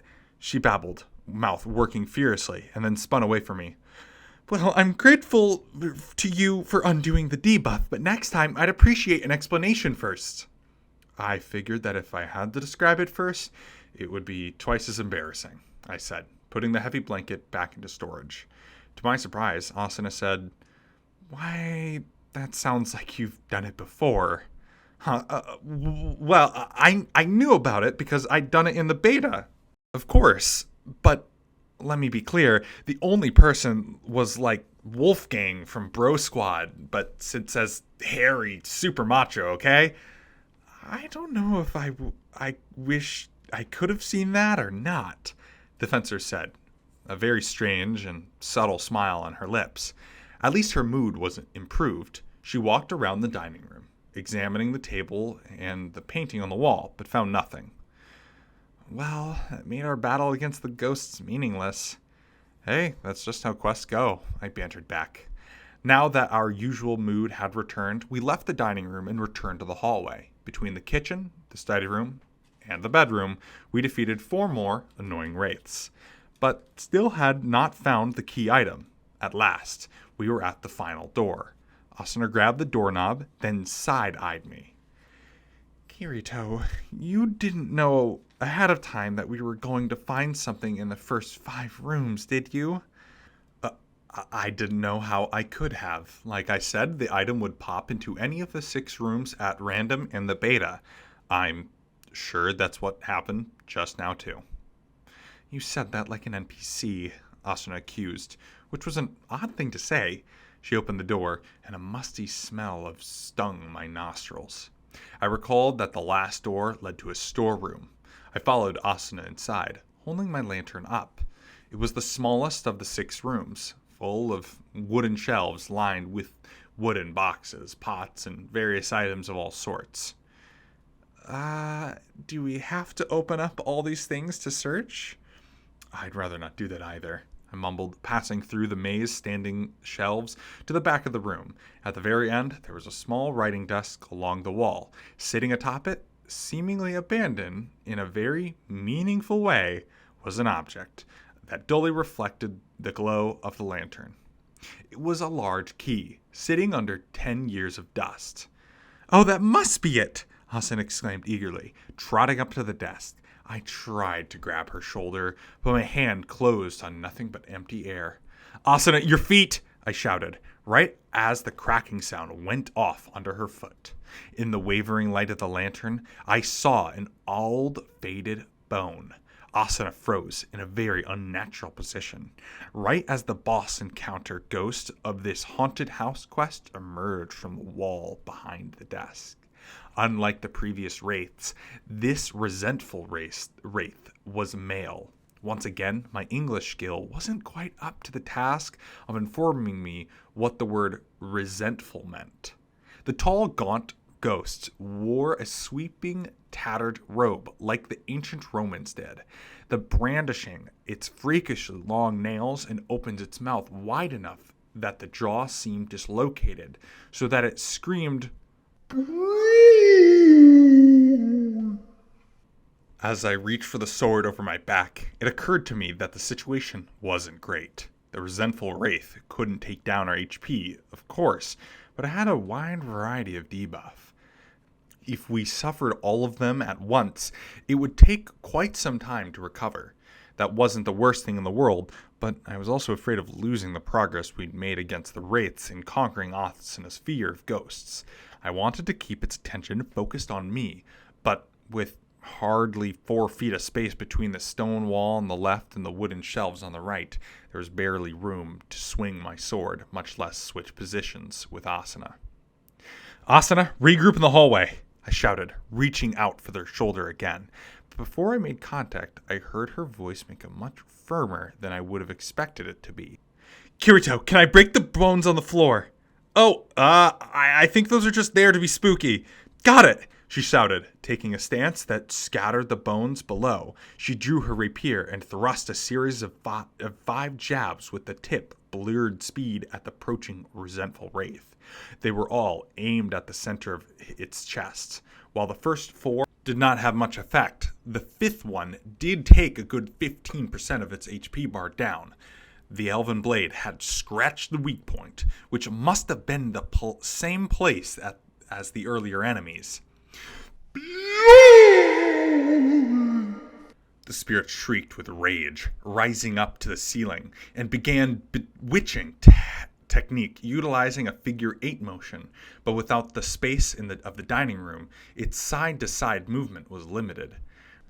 Relieved, I realized that this would make it easier for the rapier to aim at the spots where it's floating to let us take down its HP much faster. "I'm sick and tired of dealing with ghosts!" But then Asuna jumped up onto the writing desk, nearly kicking the crucial item away as she launched herself into the air.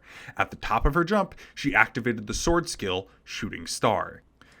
The silver visual effect ran from the tip of the entire weapon, even the body of its wielder, creating an invisible, propulsive force. With a twinkling sound effect, Asuna's rapier shot toward the ceiling and caught the ghost square in the chest, gouging a huge hole in its transparent body. "Ah, I see," I thought, impressed. Charging rapier sword skill can hit a pinpoint target with much wider coverage. The resentful wraith issued a hideous, fractal scream and vanished. And the chivalric rapier tip smashed into the ceiling, creating a purple burst of light. Mid-air activation of a sword skill was a highly technical move that, in essence, allowed you to double jump, but it also had its downsides. If you jumped higher than you intended and suffered fall damage, or if you hit an obelisk and it took collision damage. Since we were in town, there was no HP loss for hitting walls or ceilings, but it struck me as poor form to stand by and watch my partner fall clumsily on the ground. Therefore, I took 2 steps forward, estimating where the rebound from hitting the wall code would send Asuna, and held out my arms. I wasn't entirely confident in my strength stat, or my non-existent carrying skill proficiency, but I did succeed at catching her in a bridal-style hold. When I looked at her face, I saw hazel brown eyes blinking back at me. I thought she was just still stunned by the impact, but that didn't seem to be the case. Her mouth opened and closed a few times before she finally squeaked, "Thank you." "You're welcome." I set her back on her feet. We both took a deep breath for some reason. It had to be an experience, but the haunted house exploration quest was done for now. "You beat the boss, so you should get the key, Asuna," I urged. The young woman started to approach the writing desk, but she stopped to look down at the bones she scattered just moments ago. She turned toward me. "Hey, those bones aren't Pythagoras, are they?" "Huh?" "Oh, no, they wouldn't be. Remember Cylon, the disciple, killed Pythagoras to become Lord of Stachelin and buried his body in the yard behind the mansion? Then who do these bones belong to?" I had to think about it, because I'd already spoiled the ending. Putting the ordeal and details of the story's twists together was getting rather complicated. Well, we skipped past the step, but remember how I told you the proper order of looking up the code in the front door lock? I asked. "Oh, right, you're supposed to go back to Stachelin and then look at the painting in the Lord's chamber?" That's right. And you only know the painting is a hint when Silent tries to hide it, which would tell you that Silent knows the digits that the lock is hidden in the painting. Oh, I see. But does that really make sense? If he knows the number to unlock the house, why doesn't Silent just come and investigate this place for himself? And then he'd find this key, and then the key to whatever place is hiding the golden cube, right? I was impressed at Asana's speed of understanding and her ability to extrapolate ahead in information given. That's a good point. So the reason he could do that must be because Silent knows the numbers, but not where to use them. Remember? The only person who knew this was Pythagoras' second house was a bartender he would visit, the last person we talked to in Statchen. Pythagoras kept this place secret from everyone, including his apprentices and servants. But why? You'll know if you check the books in the study. Ew, she grimaced. In any fantasy RPG, books were a major presence among interior decorating elements. A house should have a bookshelf, and the bookshelf should have books, of course. But books are one of a game designer's worst enemies. Unlike furniture or utensils, books are made important by their contents. Filling the vast number of in-game books with meaningful content is practically impossible. Therefore, most games either make it impossible to remove books from the shelf, or they limit the access to just a few books, with only a couple pages being viewable. But SAO, likely through some fixation of Akihio Kayaba's, bravely challenged this limitation. All the books in this world were fully functioning ones that could be taken from the shelf, and all the pages contained print.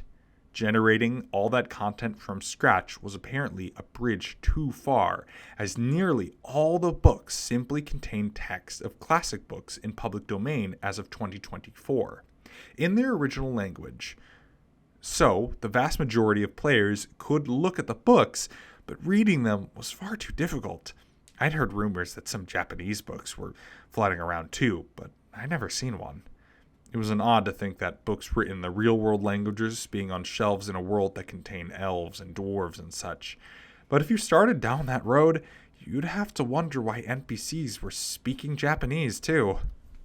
So this is why you could take a book and pursue its contents, but the thought of checking them made even Asuna groan.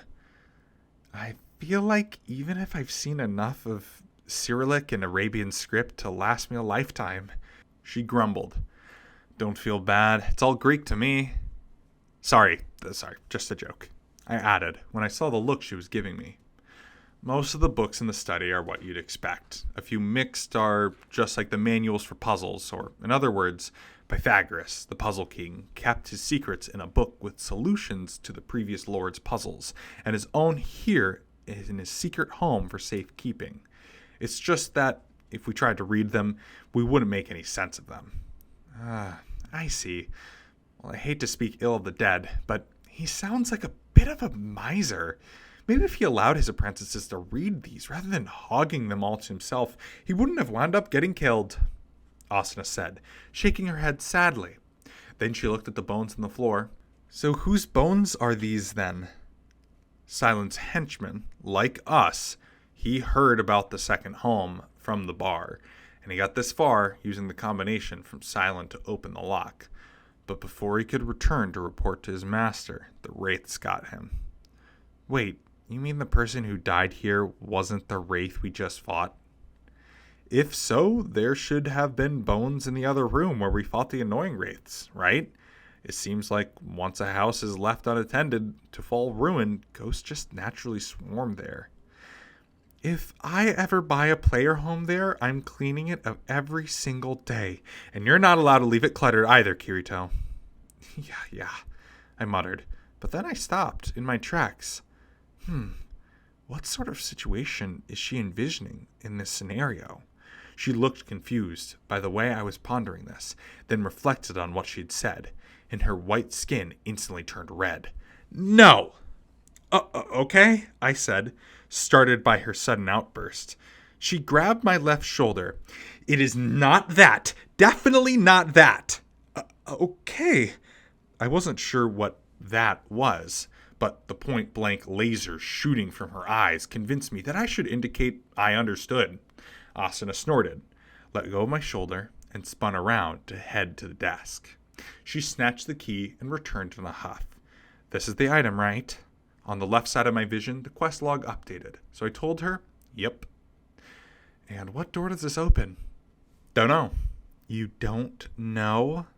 The person who knows is the one who hid the golden cube and left the key on this desk.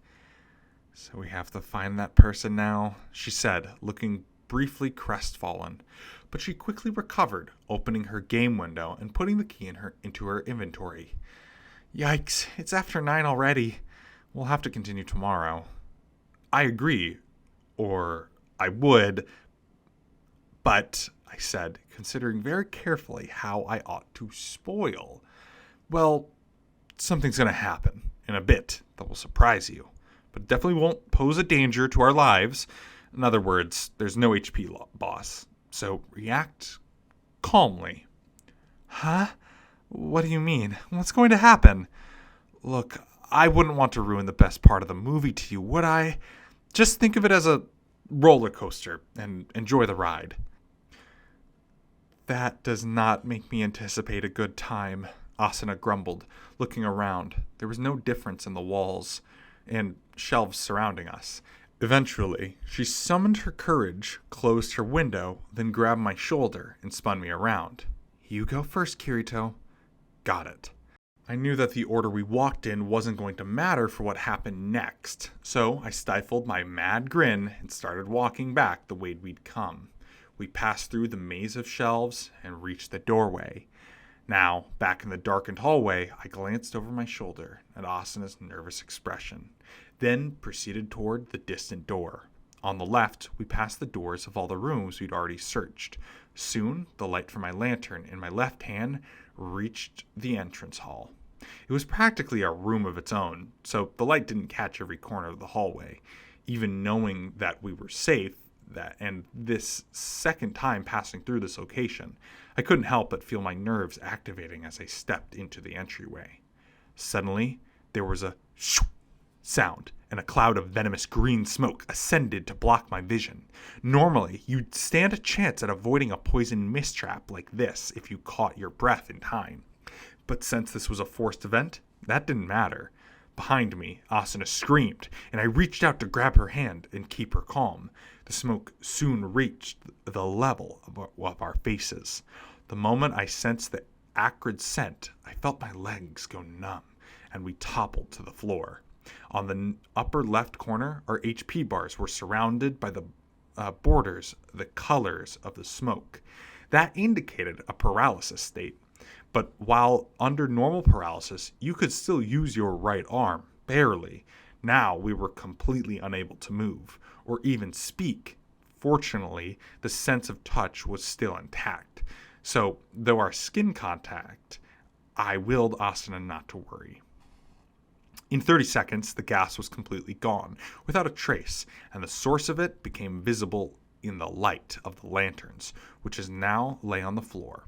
It was a small pot with a helpful skull symbol on the side. Then there were 2 sets of approaching footsteps. In the corner of the entrance hall appeared 2 men in matching hooded cloaks, large and small, only identifiable as men because I already knew who they were. Beneath their deep hoods, they wore odd leather masks that covered their entire faces. The large man stopped in the middle of the floor, but the smaller one approached us, then picked up the pot. He put away his cloak, then pulled back on the hood and removed the mask, which was clearly kept him safe from the gas. I heard Asuna's gasp. Visible in the orange rectangle of light were sunken cheeks, balding head, and impressive beard of Lord Stachin Cylon.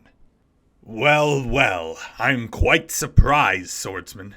I did not think you'd find Pythagoras' hideaway so soon. It took me many years to find it, because I never expected it would be in Cerberus, rather than Stachyon. He shook his head theatrically, then glanced past down the hallway. I am curious about the hidden formula behind his puzzles that have kept be so secret. But I'll start with this first. He walked past me, his oddly upturned shoes clacking against the floor, and reached for Asuna. Through some kind of sleight of hand, or probably just making the story scene work, the golden key appeared in his palm, when it should have been safe in her inventory. He exclaimed, its fine detail and exalted heavy. "Ah, I have been hoping I would find the cube itself here, but I do have an idea of where it might find the door for this key. Surely the item I seek will be there," he said, his dejection morphing into a pleasant smile. He stuck the key away in his cloak and stroked his long beard.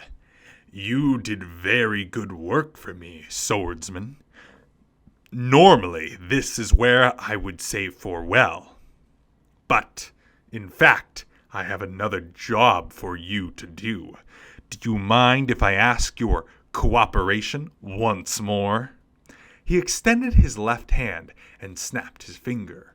The large, masked man, who hadn't said a word, walked over and pulled a large sack from his cloak.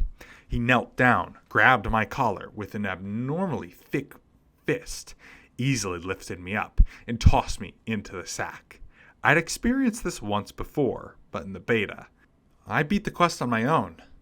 When in a group of two, would they bring out 2 sacks or just... My question was answered when the mouth of the sack opened again. My partner landed on top of me. I would have grunted with the impact, but I was unable to use my voice yet. Surely, Asuna would not be happy about this, but she'd have to deal with it for the sake of our quest XP. Over her shoulder, I saw a large man peering into the bag. Then he closed the opening, and we could see nothing. I could feel the big man hefting us up and over his back. Our sack swayed in rhythm with each plodding footstep. There was the sound of a door opening and closing. Through the heavy burlap, I heard the faint sound of a river and the distant music from an NPC musician. At this hour, many players would still be shopping in Cerebus. And we were being abducted and carried right through all of that. A rather daring setup for a quest.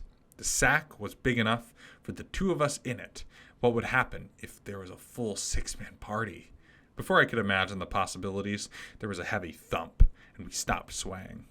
I could hear the sounds of exhaust close by, a horse breathing, and then we were loaded into a carriage bed. In moments, the carriage rocked again, probably as a large man in silence got into the box seat. There was the sound of a whip cracking, then clapping of hooves and rattling of wheels. The carriage was slow, making its way down the river path. The paralysis was still preventing me from moving or speaking, but knowing that we were getting a free taxi back to Station made the experience bearable. The bigger problem was that I had no idea how Asuna, who was resting on top of me, felt about this. Once we were free to move again, she'd probably scream at me to warn her about what was going to happen first. But for now, I wanted to believe that she understands. I just wanted to save the surprise and the fun of the climactic scene for her to enjoy. Within minutes, the carriage was out of the town, and the road beneath the wheels turned from the paving stone to dirt. It was a mile to Stanchion, with no monsters along the way, meaning the trip would just be 5 minutes long. Naturally, the event would continue after reaching the town, so it would probably be another 30 minutes or so until we finally fully regained our freedom. At this rate, we'd be spending the night in Stanchion, rather than Cerebus. The carriage came to a violent stop as the horse whined. I opened my eyes, which was about the only thing I could control, but there was no way I could see what was happening outside. "Who goes there? I am Silent, Lord of Stanchion," he shouted. It was followed by the sound of metal striking metal. The horse whined again. The cart tipped over. I would have shouted if I could. The sack tumbled away from us inside and landed on a short patch of grass. The impact knocked the mouth of the sack slightly open, giving us a better view of the outside. On top of the carriage, Silent and the bandit in the black hood were fighting with swords. And short distance away, the large man in the leather mask was in combat with a similar bandit. Silent and his assistant's cursors were yellow, while the bandits were orange. This event had not happened in the beta. It wasn't the usual for quests to have a full release to be different, but it did mean that my prior knowledge wasn't going to help anymore. We'd still have to wait for the paralysis to wear off, but once we did, we might ask ourselves to choose between Silent or the bandits, or just to run away. I thought I felt Asuna tense and breathe harder than usual. A moment later, I understood why. We'd fought a number of forest elves who were treated like NPCs. Their color cursors were red, just like the monsters, but the black hooded bandits fighting Silent had orange cursors, the color of criminals. They weren't NPCs. They were players. Just as this dawned on me, the bandit fighting in the bed of the carriage used a sword skill and mercilessly cut down Silent. The force of the momentum pulled the attacker's hood back, exposing his face. Glinting in the pale moonlight was a silver chain coif, with the ends tattered and hanging, and a large, leering grin underneath. I knew that face. He had a sword now, but I would never mistake him for anyone else. It was the Axeman who challenged me to a duel on the 3rd floor with the intent of killing me. It was Morche.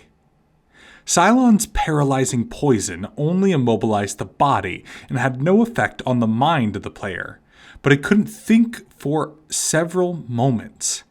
At last, a question floated into my head, and then the answer. They were as fleeting as bubbles and rising and popping. What in the world are Morche and his friends doing? That should be obvious. They're not saving me and Asuna from Cylon, just the opposite. They're taking advantage of our paralysis to kill us. Then how did they know that we were going to be paralyzed and passing through this spot at this exact time? Did they trail us the whole way? No. Morche was a beta tester like me. He would probably know all about the curse of statue and quest. He wouldn't know that if he stalked out to the Pythagoras hideout, he would see me and Asuna and show up eventually. So how do we escape? But no amount of waiting brought the answer to the third question to my mind. It was perfectly possible to interfere with the other player's quest if it was happening out in the open, and I'd experienced that in other games before SAO. But it had never occurred to me that something like this could happen. Silent was slumped on the floor of the carriage bed, his now empty sword hand thrust up towards his attacker. "Killing a lord is a grave and terrible crime," he shouted. "You will never be allowed into Statchen or through the gates of any other town again." I couldn't tell if this line was part of the one of Silent's dialogue patterns or something spontaneous that he came up with when faced with unexpected death. In either case, his threat had no effect on Morche. The Axeman took 2 steps forward, still grinning, transferred to a one-handed axe with the quick change ability, and brought it down on Silent's head. The HP bar underneath the cursor name, Silent, went to 0, and the Lord of Statchen slowly rocked backward, right hand still outstretched, and tumbled from the cart. His body bounced right near our feet on the ground and came to an unnatural stillness before shattering into a swarm of tiny blue shards. Like you might expect from a lord, he dropped a number of items among the hoard of gold and silver coins, causing them to jangle and clatter on the ground. It was the kind of profit you'd turn into an orange player to make, but Morche had paid it no mind. He gazed down at us from the carriage. His eyes were hidden from under the edge of the coif, but in the smile of his thin lips grew wider. Just then, the other hooded bandit fighting the larger man on the other side of the carriage screeched, "Hey, if you're done with that old man, help me out. This fat ass is pretty high level." I craned my eyes as far as they could go and saw the large man, his huge fists wrapped in leather straps studded with metal, swinging at a smaller hooded player, nimbly darting around. The bandit had a thin dagger in his hand, which told me he must be the one who was meeting with Morche in the underground catacombs on the 5th floor. If these two were around, then it was possible that the boss of the PK gang was nearby. The man in the black poncho, who tried to kill me during the fireworks show, but I didn't sense him yet. The dagger user darted around the large man's punches and struck back deftly, but he maintained his distance and wasn't getting close enough to do big damage. At this point, our only hope was to rely on the man who had stuck us in the sack in the first place. If he could hold out a few minutes, even Morche involved, Asa and I might recover from our paralysis. But, sorry, I'm busy right now. If you can't take him out, then pull him into the forest and lose him there, please. Morche commanded, then turned back to us. His partner protested, but it seemed clear that Morche held a higher position in their gang. Instead, he yelled at the larger man to follow him and raced into the thick wood to the south side of the road. The man in the leather mask issued a muffled roar and pounded after him. When the two pairs of footsteps had vanished, there was a deafening silence left behind.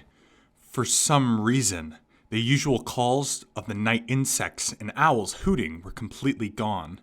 Into that silence landed the sound of light feet. Morche had jumped from the bed of the carriage. The axe he'd used to kill Cylon rested on his shoulders. He stepped carelessly over the scattered coins on the ground as he approached me and Asuna where we lay. Well, I've been awaiting you, Kirito. I had a feeling you'd accept the Lord's quest, but I wasn't so positive that I was going to follow you the whole way from the start. Instead, I just sat watching hideout from an inn starting at last night. Oh, whoopsie. His leer turned a bit embarrassed, and he scratched the side of his head with the back of the axe. Boss always tells me I ought to watch out about talking too much. But it doesn't look like that's ever gonna change, does it? On the other hand, it'd really suck if you recovered from your paralysis while I'm just chatting on and on. So I'm afraid this is where we say goodbye. He spun the axe on his fingers, twirling it audibly, then gripped it straight and began to walk again.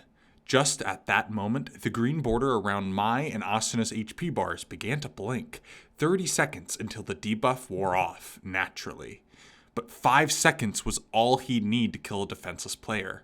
Asuna was sprawled on her side with her back to me, so I couldn't see her face. I couldn't say a word to her or hold her hand. I let the situation come about due to my own lack of caution. I knew we'd be carried out of the town in total helpless state, and I should have realized that this would leave us vulnerable to possible PKers. And even if I hadn't figured it out, perhaps Asuna would have been observant enough to spot my folly if I hadn't been so preoccupied with my precarious story surprises. I had to find a way to get Asuna out of his death trap, even if it required sacrificing myself. The boots crunched closer. The debuff wasn't gone yet. My heart jackhammered. This wasn't a virtual signal. I knew that wherever I was in the real world, my heart was racing there too. My mind was compressed, time passing slower than it should, as my brain sped through all the possible choices. I could see Asuna's chestnut brown hair, the green grass, and the navy forest in the background, as well as the assortment of items Cylon dropped upon his death. Gold coins, silver, mysterious pouches, a rather expensive-looking longsword, his leather mask, an iron key, a golden key, a small jar, and the shoes with the upturned toes. A possibility shot through my mind as instantaneous as lightning. I couldn't move my arms or legs at the moment, but there was 2 things I could do. One was look, The other was breathe. Morche came to a stop just a foot and a half behind me. I was lying on my side. While I couldn't see him directly, his shadow was black on the ground, silently raising the axe high over his head. At that moment, I expected the lungful of air I was holding through pursed lips. I was aiming for a small jar which was standing upright about 3 feet away. If it had a skull mark on the side, it was what Cylon used to paralyze us. It must have reinitialized in its default state when it dropped because it was stopped up, closed, rather than open and empty. The jar was only 2 inches tall. Exhaled breath here tended to be exaggerated. We'd been able to blow up the inner tubes and fruits on the 4th floor with a single breath, but I wasn't sure if I'd be able to knock it over. To my surprise, however, another gust of air descended upon the same time.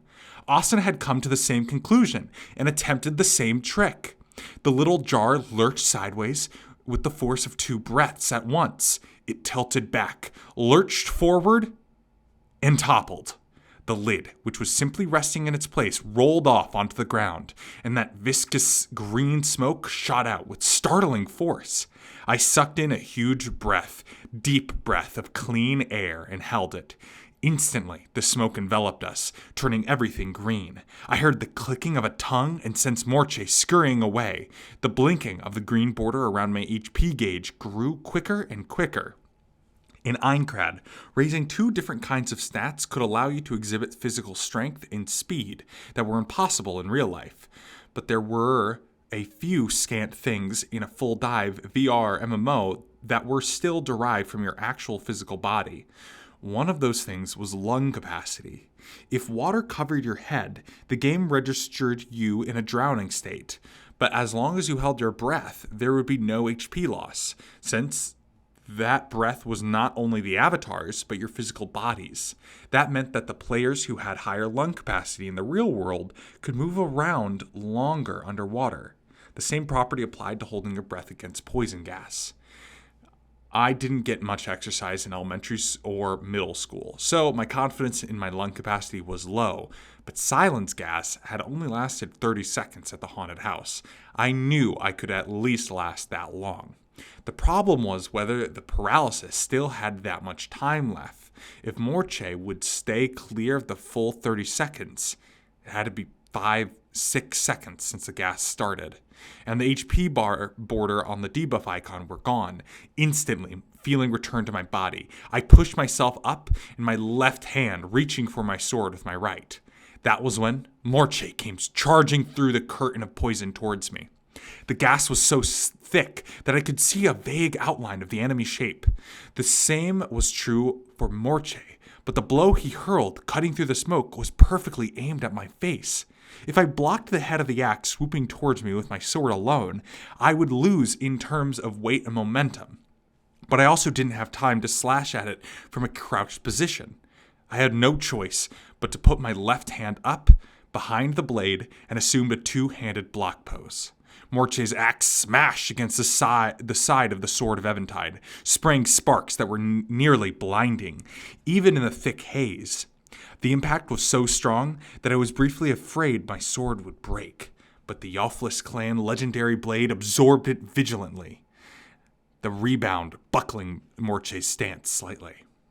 I bolted up with a dull roar, executing the basic martial arts skill, flash blow, with my left hand. My first shot forward wreathed in red light, which Morche blocked with his clenched right arm, but not solidly enough to keep himself from tipping off balance. I had a post-skill pause too, but all of the sword skills I knew, Flash Blow, had the shortest delay.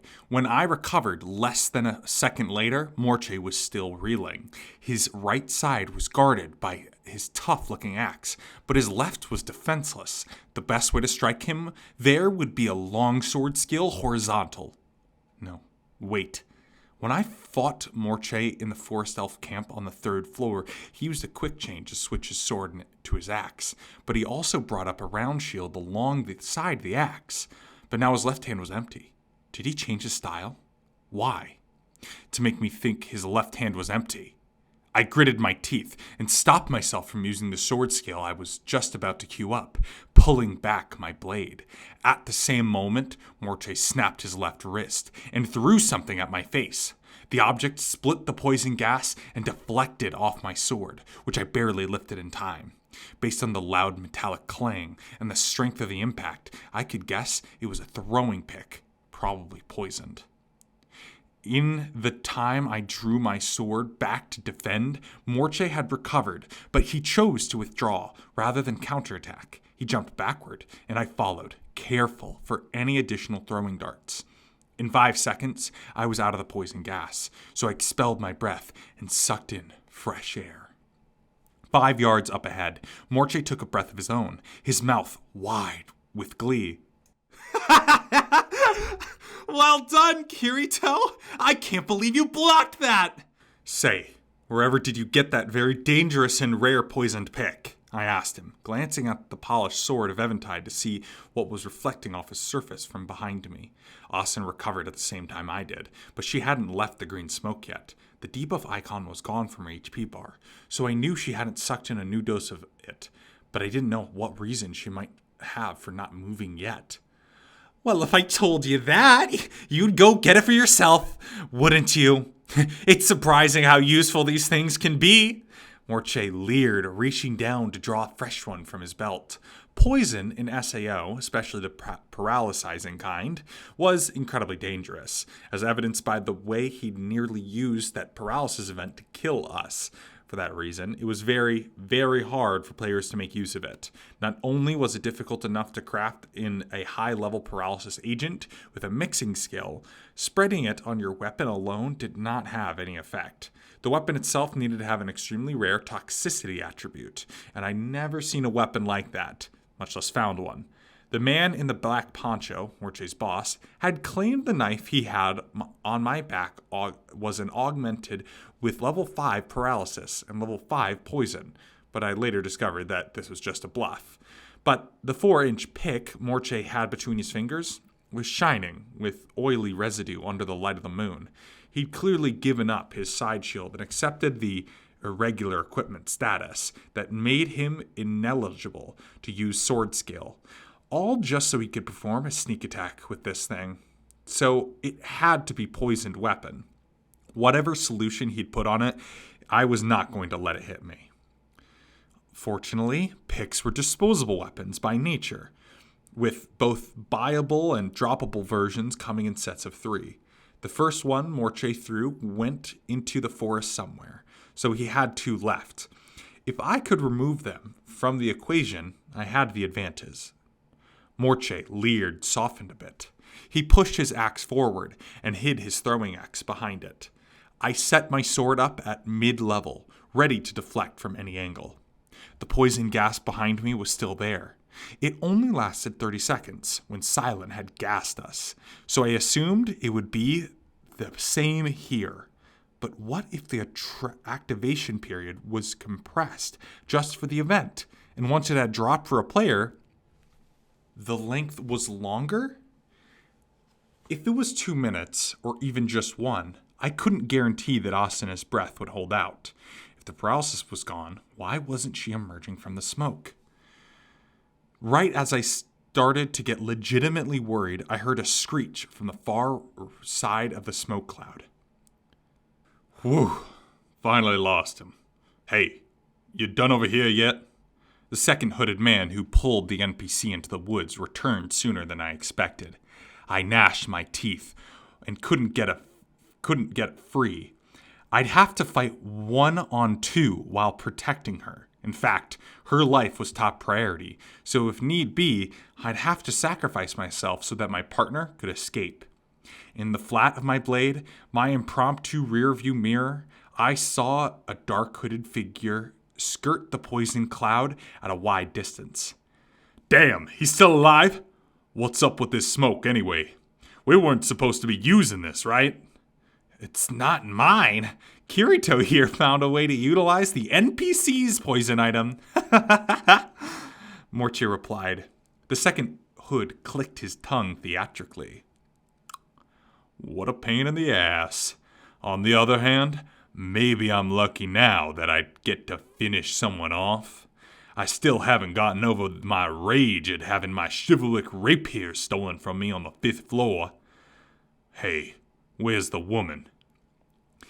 She still seems to be paralyzed inside the smoke cloud. Cool. Then let's kill the beater over there first. Hood number 2 pulled a dark, gleaming dagger from his waist. I maintained my silence while the other 2 talked on either side of me, but the instant number 2 mentioned Asuna, I felt my blood boil and nearly leapt to the attack. But I knew that the instant I turned my back to Morche, he'd throw a pick.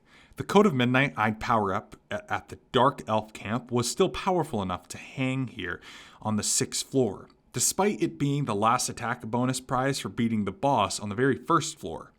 The problem was that it was a weak piercing attacks like all non-metal armor. It was only a minor deal in Aincrad where there were no bows and arrows. But alongside polearms, spears, and lances, and one-handed weapons like estocs and stilettos, throwing picks were a perfectly serviceable kind of piercing weapon. I'd rush Morche as fast as I could to neutralize them, then defeat his comrade. That was only the way out of this. But could I actually overpower the Axeman, knowing that his dueling ability was probably sharper since the last time we fought? Even if I had the technique and statistics, could I, myself, cross that final line? Unlike the real world, as long as you had a single pixel of health left in your gauge, you could move and fight. So the only way to guarantee his neutralization, without poison or traps, was to reduce his HP to 0. To kill him. Because Morche and the dagger user had attacked Cylon, his assistants, their player cursors were orange, the color of criminals. As a green player, I could attack them without penalty, or fear of turning orange myself. But that was only going by the rules of the system. At present moment, SAO was an inescapable death game, and losing your HP meant the nerve gear would fry your brains with intense microwaves. If I killed Morche and his friends, I would be killing their biological bodies, wherever they were in the real world. Player killing was actually murder now. Could I do that? Demonic intuition saw right through me in that moment of indecision. Sah! Morche hissed into movement. I jumped to my left to get out of the way, and kept the dagger user in my sight, but Morche read all the way and turned the same direction with me, swiping sideways with his axe. As long as he was holding the poison needle in his left hand, he'd be registered as dual-wielding and unable to use sword skills. But Morche's one-handed axe had a power that couldn't be overlooked, even using just ordinary attacks. Unlike my Neil blade and its excellent weight and toughness, the sword of Eventide was sharp but light, and it might not stand up to the tough attacks, and my guarding technique wasn't thorough.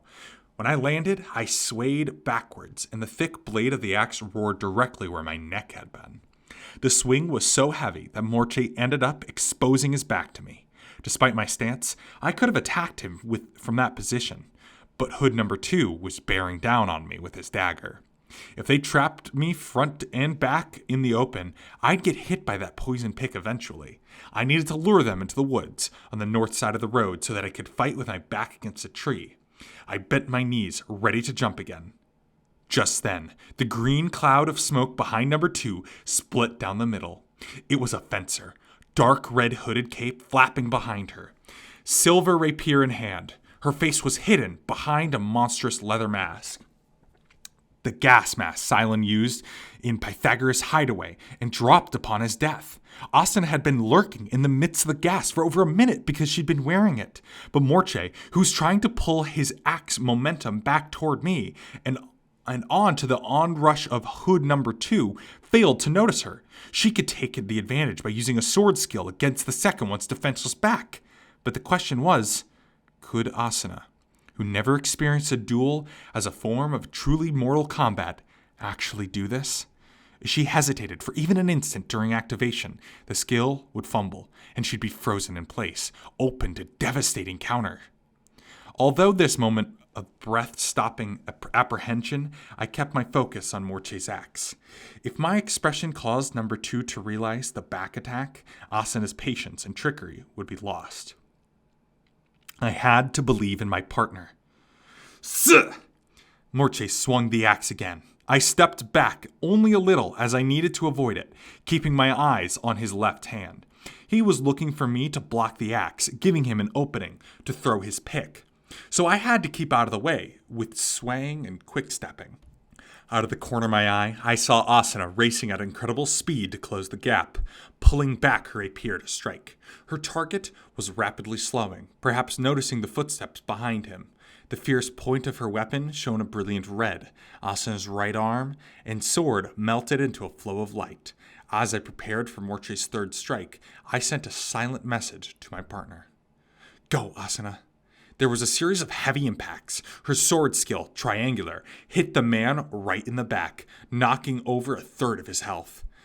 Ugh, crap! He grunted in pain and fury during a roll and a half over on the ground with his back bleeding, a huge damage visual effect. But he did bounce up onto his feet rather than enter a fallen state. She ain't paralyzed. That was a dirty trick, he yelled. And Asuna recovered her post-skill delay and, ignoring his hypocritical protest, pulled off her leather mask and tossed it to the grass. In the pale moonlight, her beautiful features were fierce with an anger, the likes of which I'd never seen. It was enough to shut up the screeching man, for that was for sure. Leave this one to me. You get Morche, Kirito. Her quiet voice arrived loud and clear at a distance over 30 feet. I gave her cold, glowering eyes the briefest of nods, then turned to the Axeman. The cruel mouth visible beneath his coif did not contain the slightest hint of a smile any longer. Oh my. Our fun has turned into a real predicament very quickly. You thought you were going to have an easy time killing some immobilized people? Think again. Now, it's not settled yet. I still have 2 poisoned picks, he shouted, flipping the axe in his right hand up vertically. He leaned back up on instinct as the darkened blade rushed towards my nose. It hurt not to be able to guard, but Morche's harsh hatchet was upgraded with +6 to heaviness, which was enough to weigh down the Avatar's center of gravity at the start of the swing. It was a very minor tell, but if you're watching for it, you could notice. While Morche and I were locked in combat, Asuna and Hood number 2 were going at it with quite spectacular results. Both were speed types, the dagger and rapier flashing dizzily speeds, lighting up the night with a shower of sparks. In terms of pure speed, none of the front line players could surpass Asuna. If anyone could do it, Argo's extreme AGI build might do the trick. But in a player-on-player fight with no rules, her style was just a little too straightforward. Against an opponent well-versed in the feints and tricks, she was likely to meet stiff competition. But after she'd fallen onto her seat in a simple practice bouts against me, the fact that she was putting her all into a fight against a true PKer was a sign of a huge progress. I had to match her example. I couldn't stay on the defensive this whole time. Morche continued swinging furiously at me, trying to force me to block his axe, or just knock me off balance so he could stab me with a needle directly. In the real world, he would be out your strength variable. The hidden fatigue quotient would not be a problem here. The forest at night offered poor visibility and uneven footing, so it kept dodging. I was bound to trip over a root or stone eventually. I had to break out of this situation before that happened. I evaded Morche's consecutive swipes, the sideways, then vertical with quick, narrow footwork. Then I gambled. I pretended to trip on something, slumping forward. Morche pounced. Ha! He hissed, swinging the harsh hatchet from above. He was stepping in a quite far, since I'd been pulling back with all my evasion. Axes were powerful, whether equipped in one hand or two, but if you ever got close enough, and you used all of your boldness and bravery, you could take advantage of their structural weakness. Ah! I shouted, tensing my bent tripping left leg and launching myself forward off of it. That pushed me inside the falling axe's head path, where I could reach up with my left forearm and brace against the axe handle. The fierce shock ran through my arm and shoulder. I lost about 5% of my HP, but at the same time, I activated the sword skill Slant with my other hand. Glowing blue blade struck Morche's left arm as he was pulling his wrist back to flick the poison projectile. I figured that if I could get him to drop the pick, great. But my Dark Elf masterpiece showed even greater ability in answering my risky gamble. The sword silently sliced Morche's arm off below the elbow. His forearm burst into tiny crystals, and the pick was holding fell to the grass. I'd caused part loss damage. He couldn't throw his pick with his left hand for at least 3 minutes when he would recover from this effect.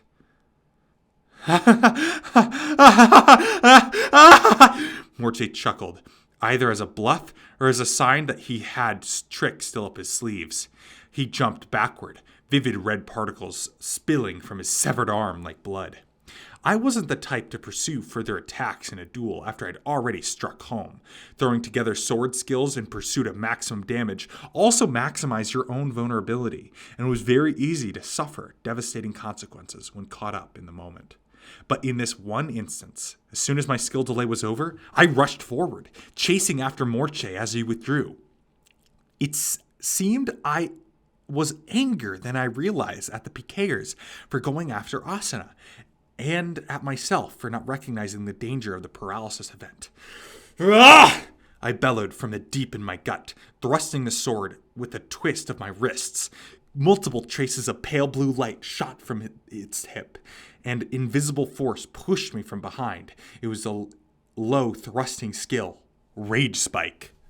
This sword skill, which unlocked at one-handed sword proficiency 50, was one of the basic skills after slant, vertical, and horizontal, so it had low power.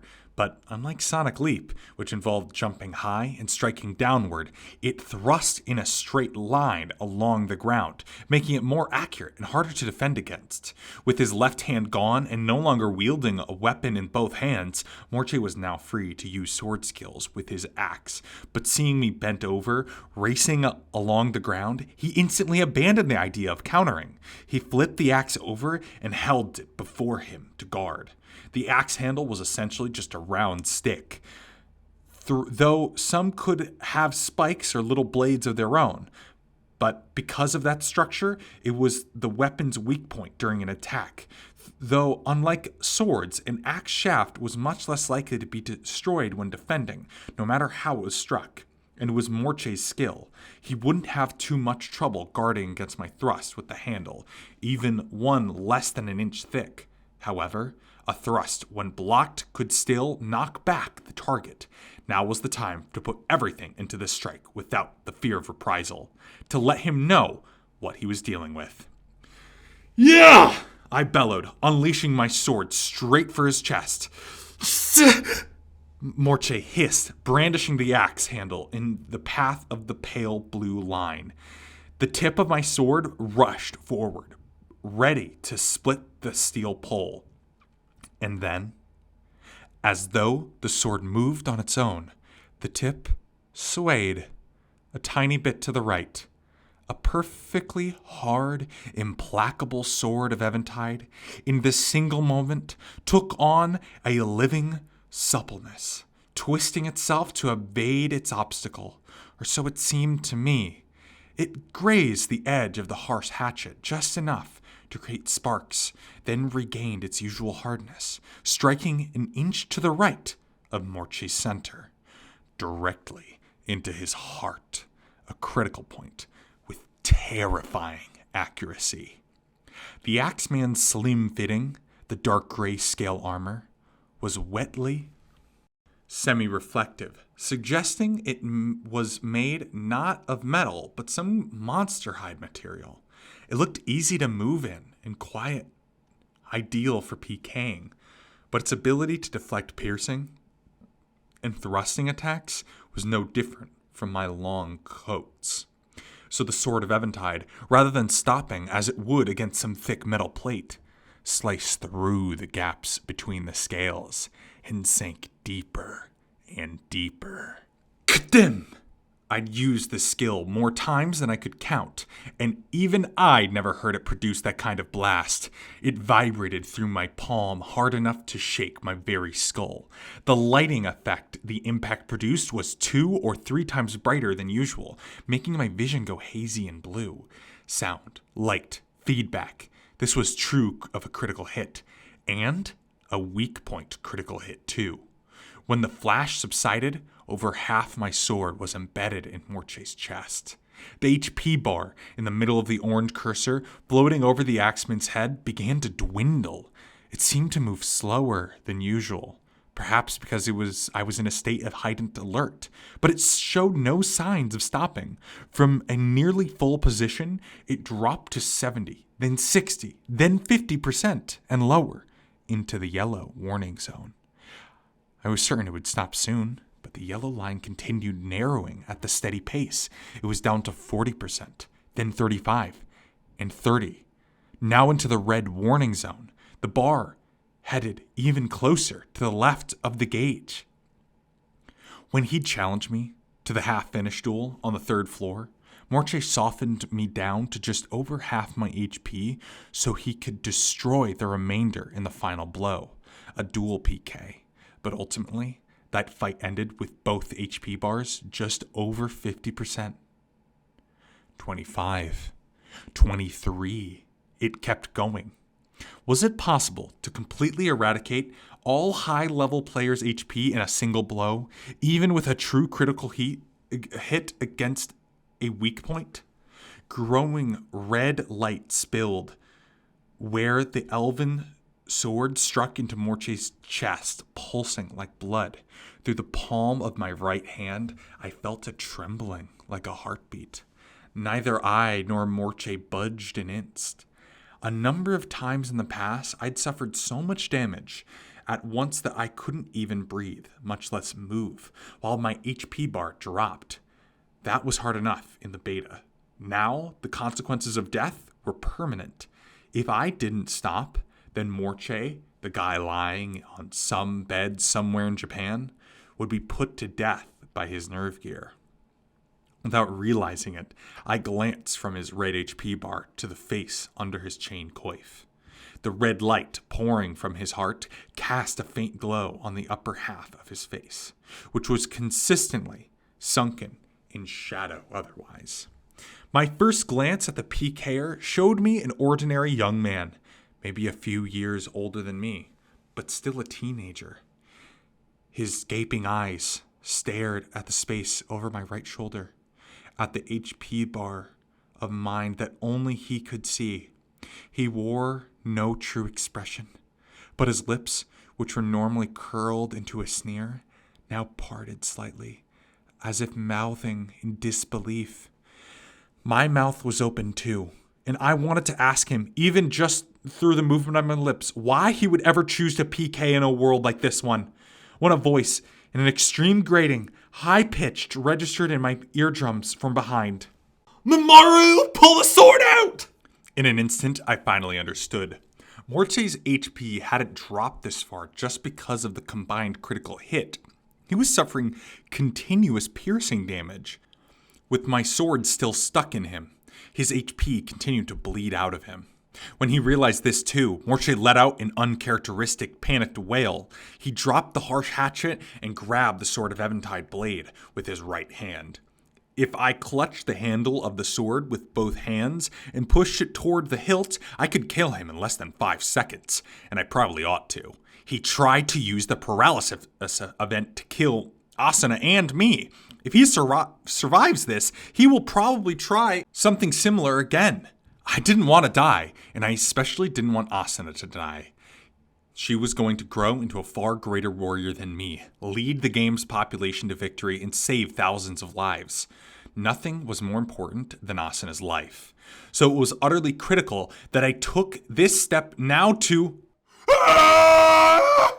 There was a scream behind me, a sound not even human. Footsteps rushed toward me. On my instinct, I put my left hand on Morty's chest and pulled the sword of Eventide free, red particles scattering from the blade as I swung it, right as the Black Hood number 2 leapt on me with his dagger drawn. Asuna was in pursuit behind him, but the man's foot speed was formidable, and she wouldn't reach him in time. I stepped to the right and held up my sword, preparing to meet the dagger, even as I kept my eye on Morche, in case he decided to throw his third pick with one good hand. But Morche stayed down and immobile. The Black Hood number 2 engaged in some unexpected strategy. He hurled his dagger at me without so much as pausing to aim it. A single swing of my sword knocked the spinning dagger aside. Then number 2 threw something with his other hand. It wasn't a weapon, but a small sphere, slightly over an inch in size. I'd seen the same object less than 30 hours earlier, so I ran towards Asuna and shouted, "Stop! It's a smoke bomb!" There was a soft, deep boomf behind me. I turned back as I reached over and saw a curtain of smoke darker than night rising to cover the PKers. Even still, I could see the dagger man grabbing Morche's right hand and helping him up. Then, thick smoke covered their silhouettes, and I heard only faint footsteps racing towards the forest to the north, and out of earshot, the 2 orange cursors blinked out at the same time.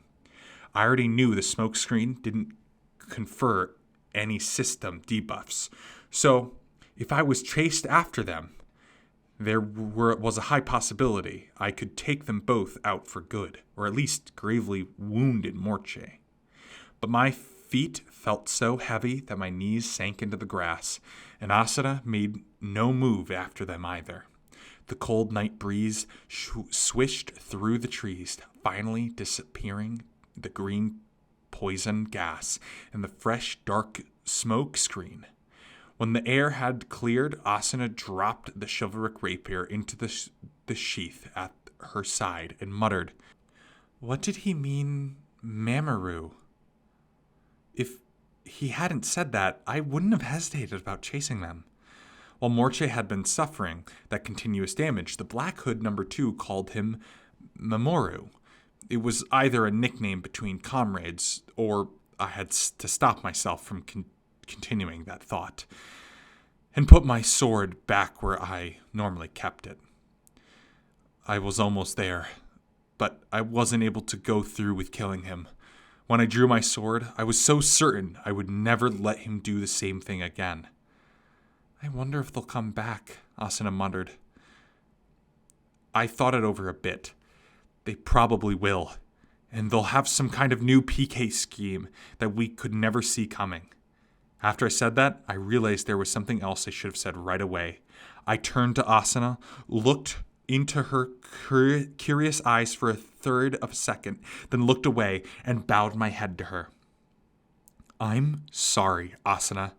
I knew the abduction event was going to take us out of the town in a paralyzed state.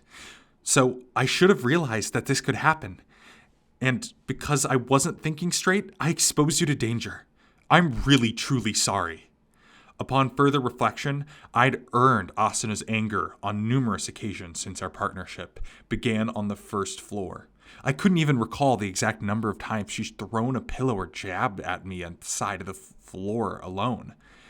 But this mistake was on a different level. If I hadn't given her my careless guarantee, backed by my beta experience, that it was absolutely safe, or if I just told her exactly what would happen in the event, Asuna's perspective prior without the influence might have noticed the danger of PKing it harbored. The peril we just survived, clearly a situation that came about because I was a beater, and I couldn't guarantee that it would be the last time. I feel like I probably don't have the right to continue being your partner, I started to say until something soft brushed the sides of my lowered head. I then realized they were Asuna's hands. She pulled me upward, forcing me to stand straight. The young woman glared right at my face, not removing her grip. "I'm going to tell you one thing I really, truly hate." Yes? It's when two people know what each other are thinking, but they decide to continue using vague, imprecise words to keep everything at a distance and play oblique mind games. Yes, softening things is valuable sometimes, but the really important things ought to be said clearly and clearly. Don't you agree? What are we talking about? I understood the point Asuna was making. I just didn't know how it connected to the present situation. But with her holding my head tight in both hands, I couldn't help but put a finger at my cheek to ponder this. My question is, Asuna said, sucking in a deep breath, are you saying you want to break up our partnership? With no escape from this direct fastball of a question, I had little choice but to answer honestly. If it's a matter of wanting or not wanting to, I don't want us to split. Okay, well, neither do I. So that should be our conclusion, right? She's such a stud, I thought bizarrely. Asuna ruffled her hands wildly over my head before letting go. Now that that's settled, there are plenty of things we need to talk over. What do you think we should do first? I sucked in a lungful of the cold, refreshing midwinter air that shrouded the forest to reset my mind and glanced around us. We'd moved farther than I thought during the battle, and packed dirt path was about 25 feet to the south of us. The riderless carriage and horse were still on the road. It seemed like we should do something about that, but I had no idea what. Plenty of glittering objects littered the ground around the carriage, too. Thousands of coal gold coins, hundreds of coal silver, and a wide variety of items. All had belonged to Lord Silent and Statchen before Morche killed him. How about we figure out what to do later, but grab the stuff Silent dropped for... I started to say before I realized something. There was one item we needed to grab right away. I tore my gaze away from the carriage and back to the grass. Asuna, find the axe and the dagger they dropped, I shouted. Then I ran a few yards away and leaned into the thick undergrowth. It was around here, I was certain. I needed to spot where I'd cut off Morche's left arm. He had the poisoned pick in that hand when it happened, and the moment his severed hand vanished, the pick had... Aha! I reached into the grass and carefully hefted a black piece of metal stuck into the ground. It was a little less than 4 inches long and 3/10 of an inch at the thickest point, with 6 sides that curved gently, prompting me to think of a type of drill bit. From the middle of the needle point at the end, an oily liquid seemed to be oozing from the side, spiraling grooves. I was curious to check its item properties, but the ownership and equipment status of this pick were still with Morche, and I had to do whatever it took to steal it from him. If they got to a safe location and used Material Items command, the pick would instantly vanish. In fact, Morche might not even need to bother with such a thing. I got them, Kirito, said Asuna, trotting over with an axe in her right hand and a dagger in her left. I consulted my mental list of the various monsters one could encounter in the fields of the 6th floor. I knew there was one of those detestable creatures with the same habits as the rat man lurking in the catacombs of the 5th floor. It was called... Asuna, go and look in the surrounding forest and see if there's a monster called the Muriki Snatcher. The Muriki? That's a weird name. How do you spell it? It's tricky. Murriqui, I think. Even Asuna, whose knowledge sometimes seemed an encyclopedic, didn't recognize the word. It occurred to me that I should have looked it up in the 2 months between the end of the beta test and the launch of the game. I scanned the woods on the north side of the path, but didn't see any shapes that looked like the monster in question. Monsters weren't designed to populate the areas right around roads, even in the dangers of the wilderness, but that only applied when players were quiet and minding their own business. I'd been worried that the screeching of the dagger user trying to save Morche might have brought the monsters down upon us, but fortunately, or in this case unfortunately, there hadn't been any in range of his shouting. That meant we'd have to go into the forest to find one. But would it be in time? Morche and his group were already criminals, so they couldn't go into any town or village, making it difficult to find a safe harbor. But they would have been aware of that when devising this plan. If they had an evacuation area or somewhere nearby, it would come down to whether they reached it first or we found the Miraki Snatcher. Hey, Kirito! The mention of my name caused me to snap to my attention. My partner was pointing not to the north, but behind me, to the south. I turned and looked at the darkened woods. Ooh, ooh, ooh, ooh, ooh. The sound of calls, vaguely humanoid and animalistic, came into hearing range, and I noticed a number of small silhouettes among the tree branches. Above their heads, reddish cursors that identified them as monsters sprang into being. There were 10, no, more than 15 of them. Look, they're all Mirakuis, Asuna pointed out. Indeed, all of their displayed names began with Mirakui. But this was no situation for celebration. I was level 19 at the moment, and Asuna was 18. This was considerably higher than the needed level to start the 6th floor, so all the cursors were only a pale pink color. But they were numerous, and there weren't just the snatchers that I wanted, but others like Mirakui brawlers and Mirakui nut throwers were in the mix as well. It turned out that the man's screech was quite effective after all. He'd called down an entire pack of Mirakuis that normally stayed deep in the woods. All players in SAO were capable of producing the same vocal volume, but some because it sampled the actual voice of a player to use in the environment. The tenor of your voice made a difference in how well it carried. The dagger user had a hideous, shrieking voice that refused to blend into the natural ambience and was bound to carry farther, even in the noisy night forest. Being able to gather a wide range of monsters just by screaming was an effective ability for a PKer. Not that I thought that was why he chose to engage in the activity. So, what now? Asuna asked.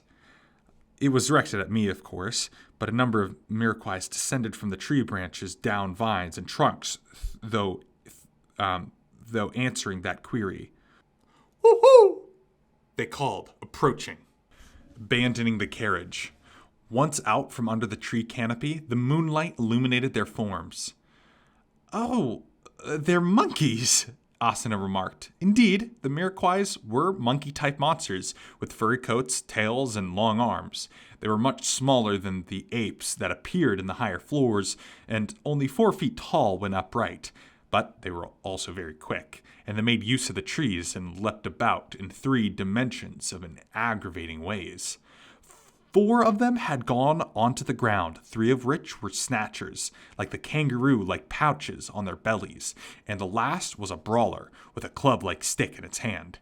Asuna and I could eliminate these 4 in an instant with a sword skill, but attacking would probably bring the other dozen down on us from the trees. We'd been training and completing quests non-stop since this morning, and just after this fight to the death against Morche and his friends, I was sure that Asuna was more exhausted than she let on. In order to permanently seize the mysterious poison needle and their melee weapons, the battle against the Mirakuis would be unavoidable. The only question was how hard to push ourselves. As I mulled this quandary over, the trio of snatchers approached the rear of the carriage and began picking up coins and stuffing them into their stomach pouches. Asuna seemed a bit perturbed by this. Hey, they're picking up silenced things! Yeah, that's the idea, I muttered. She glared at me skeptically. Just then, a heavy axe dangling from her grip vanished with a shwoom sound effect. We were too late. I lamented, but then I realized that the dagger and the poison pick in my hands were still there. That meant 2 PKers hadn't gotten to them in the evacuation point and used material all item.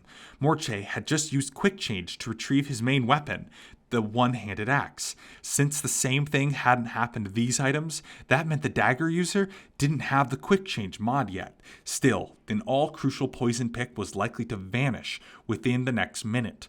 All Morche had to do was switch the item registration to quick change icon from the axe to the pick, then use the skill again. Better to let the monster pick it up than just have it taken away. So I hurled it at the feet of a Murkoi snatcher. I commanded my partner, throw the dagger at the same spot. Okay.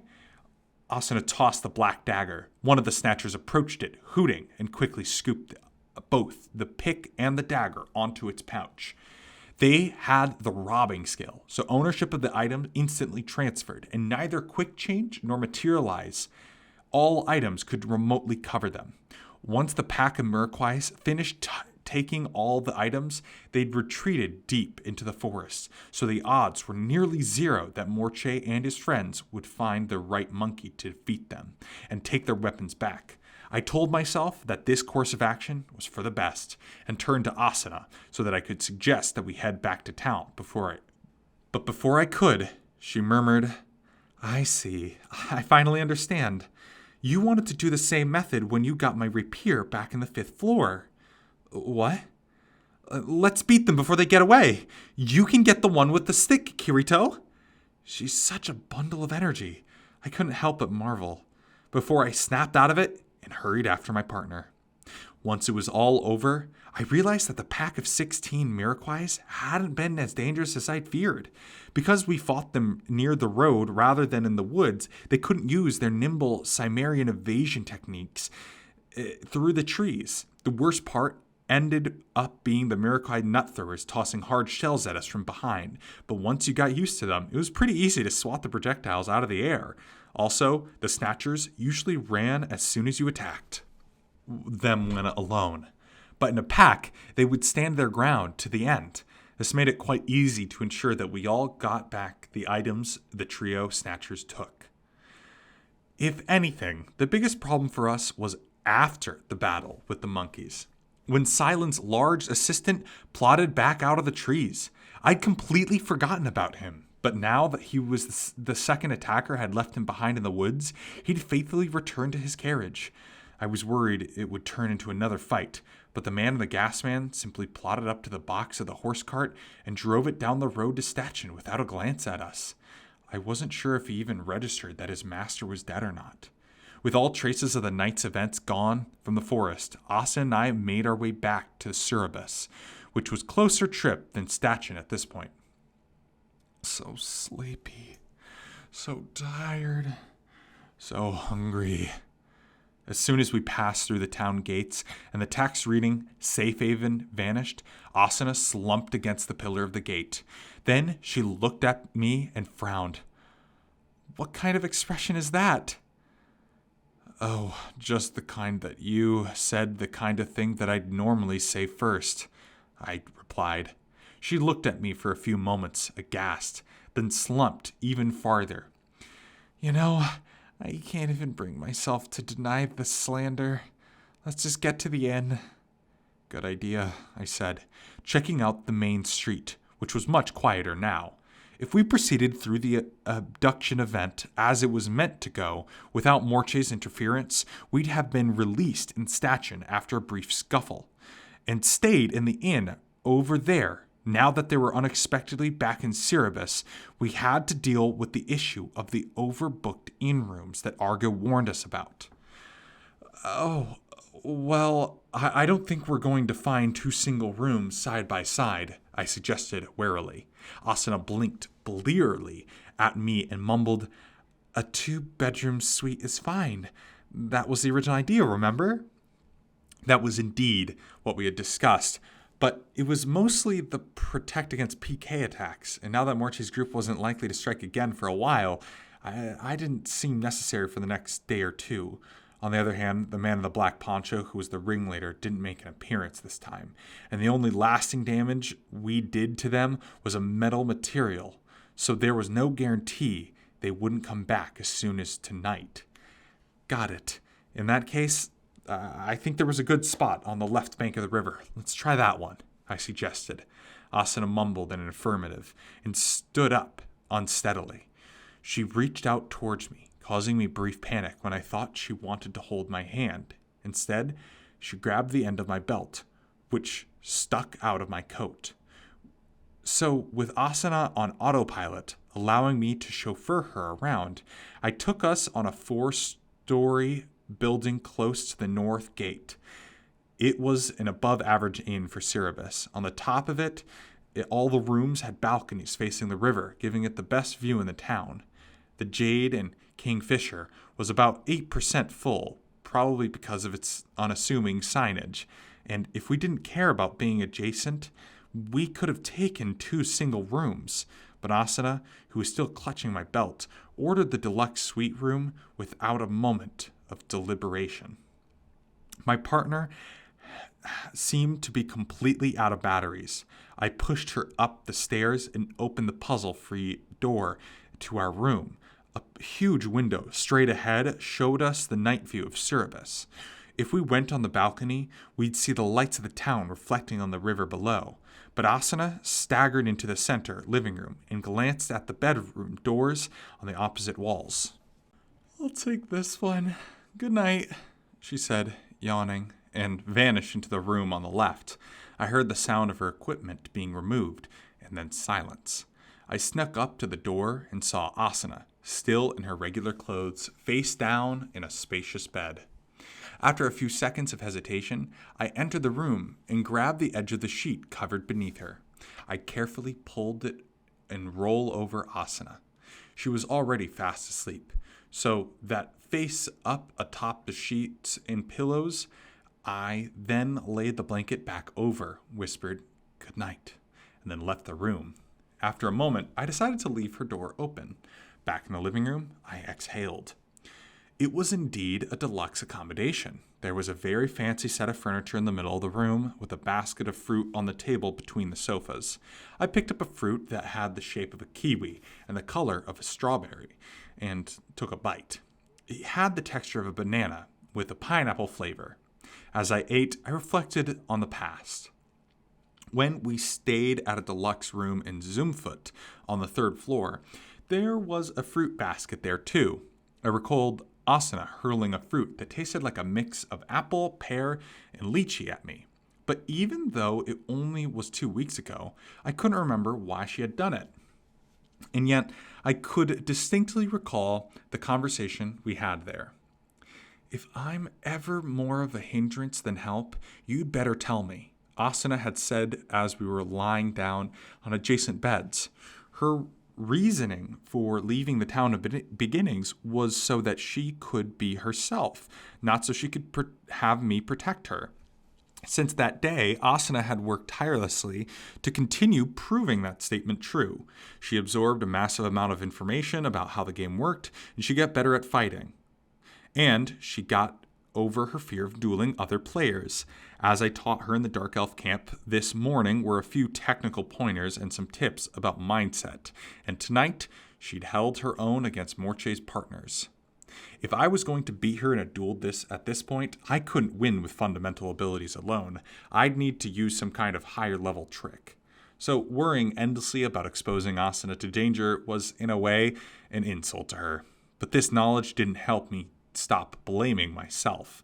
I finished the fruit and opened up my inventory, scrolling through the items in order of acquisition until I spotted the name Namnepent's Poison Jar 0. This was the little container of poison gas that had paralyzed Asuna and me, as well as saved us from danger. Though it was now empty, I tapped the name and moved it from the head of the item list, fixing its location through a submenu. This way, I'd seen the name every time I opened my inventory, and reminded my bitter mistake. In Aincrad, poison, especially of the paralyzing kind, was an incredibly powerful weapon. Monster paralysis attacks could be avoided with knowledge and experience, but it was almost impossible to perfectly defend oneself against a malicious and clever player armed with it. If we continued fighting against this PK gang, they'd almost certainly put us in danger with paralyzing poison again. But at the very least, I wasn't going to let Asuna be exposed to that danger a second time. Never again. I closed my window and started to reach for the button to remove all my equipment. But I thought better of it. Physically removed my sword and sheath from my back, drew the sword slowly and avoid to make any noise, and let the lamplight hit the flat of the blade. Despite the furious battle against Morche and the following slaughter of the Murakois, the thin sword of Eventide shone brilliantly and clear as a mirror. When I had executed Rage Spike at the center of Morche's chest, the sword had curled and twisted like a living object, too precise to pierce his heart, his critical point. My 2 upgrades to accuracy at the Dark Elf camp had kicked into and auto-aimed it. That was all. And in that moment, and the moment when it hit the core of the annoying wraith, the correction process felt much like the will of the weapon itself. It wasn't the sword was adjusting for its path towards the weak point I was trying to hit. It was like the sword itself had spotted the point of least resistance and wanted to slice that exact target. I'm overthinking this. It only feels weird because I've never used a weapon with an accuracy upgrade on it before. Plus, it was a good thing it hit Morche in the heart and put fear of a one-hit to kill him in him. Otherwise, they wouldn't have picked up and run away like that. I ran my fingers along the flat of the blade, then returned it to its sheath. This time, I hit the unequip button, and it vanished into my inventory, along with the coat. Now that I was lighter, I glanced back at Asana's room and thought for a moment, then entered the bedroom on the right. I pulled the top blanket of the bed and returned to the living room. I lay down on the sofa, which was slightly hard, and wrapped myself in the blanket. If I slept there, that put me in a slightly better position, just in case someone found a way to slip through the system and get into our room. Asa and I were equal partners, so acting like it was my duty to provide all the protection was pure arrogance. Still, if there was something I could do, I wanted to do it. If I was sure that Asuna was watching over me in the same way in some form I didn't realize. I tapped the table to bring up the room's menu and turned out the lights. Closing my eyes, I thought I had heard the faint breathing from the other room through the blue-black darkness. I whispered a good night to her and felt my mind sinking somewhere very, very deep.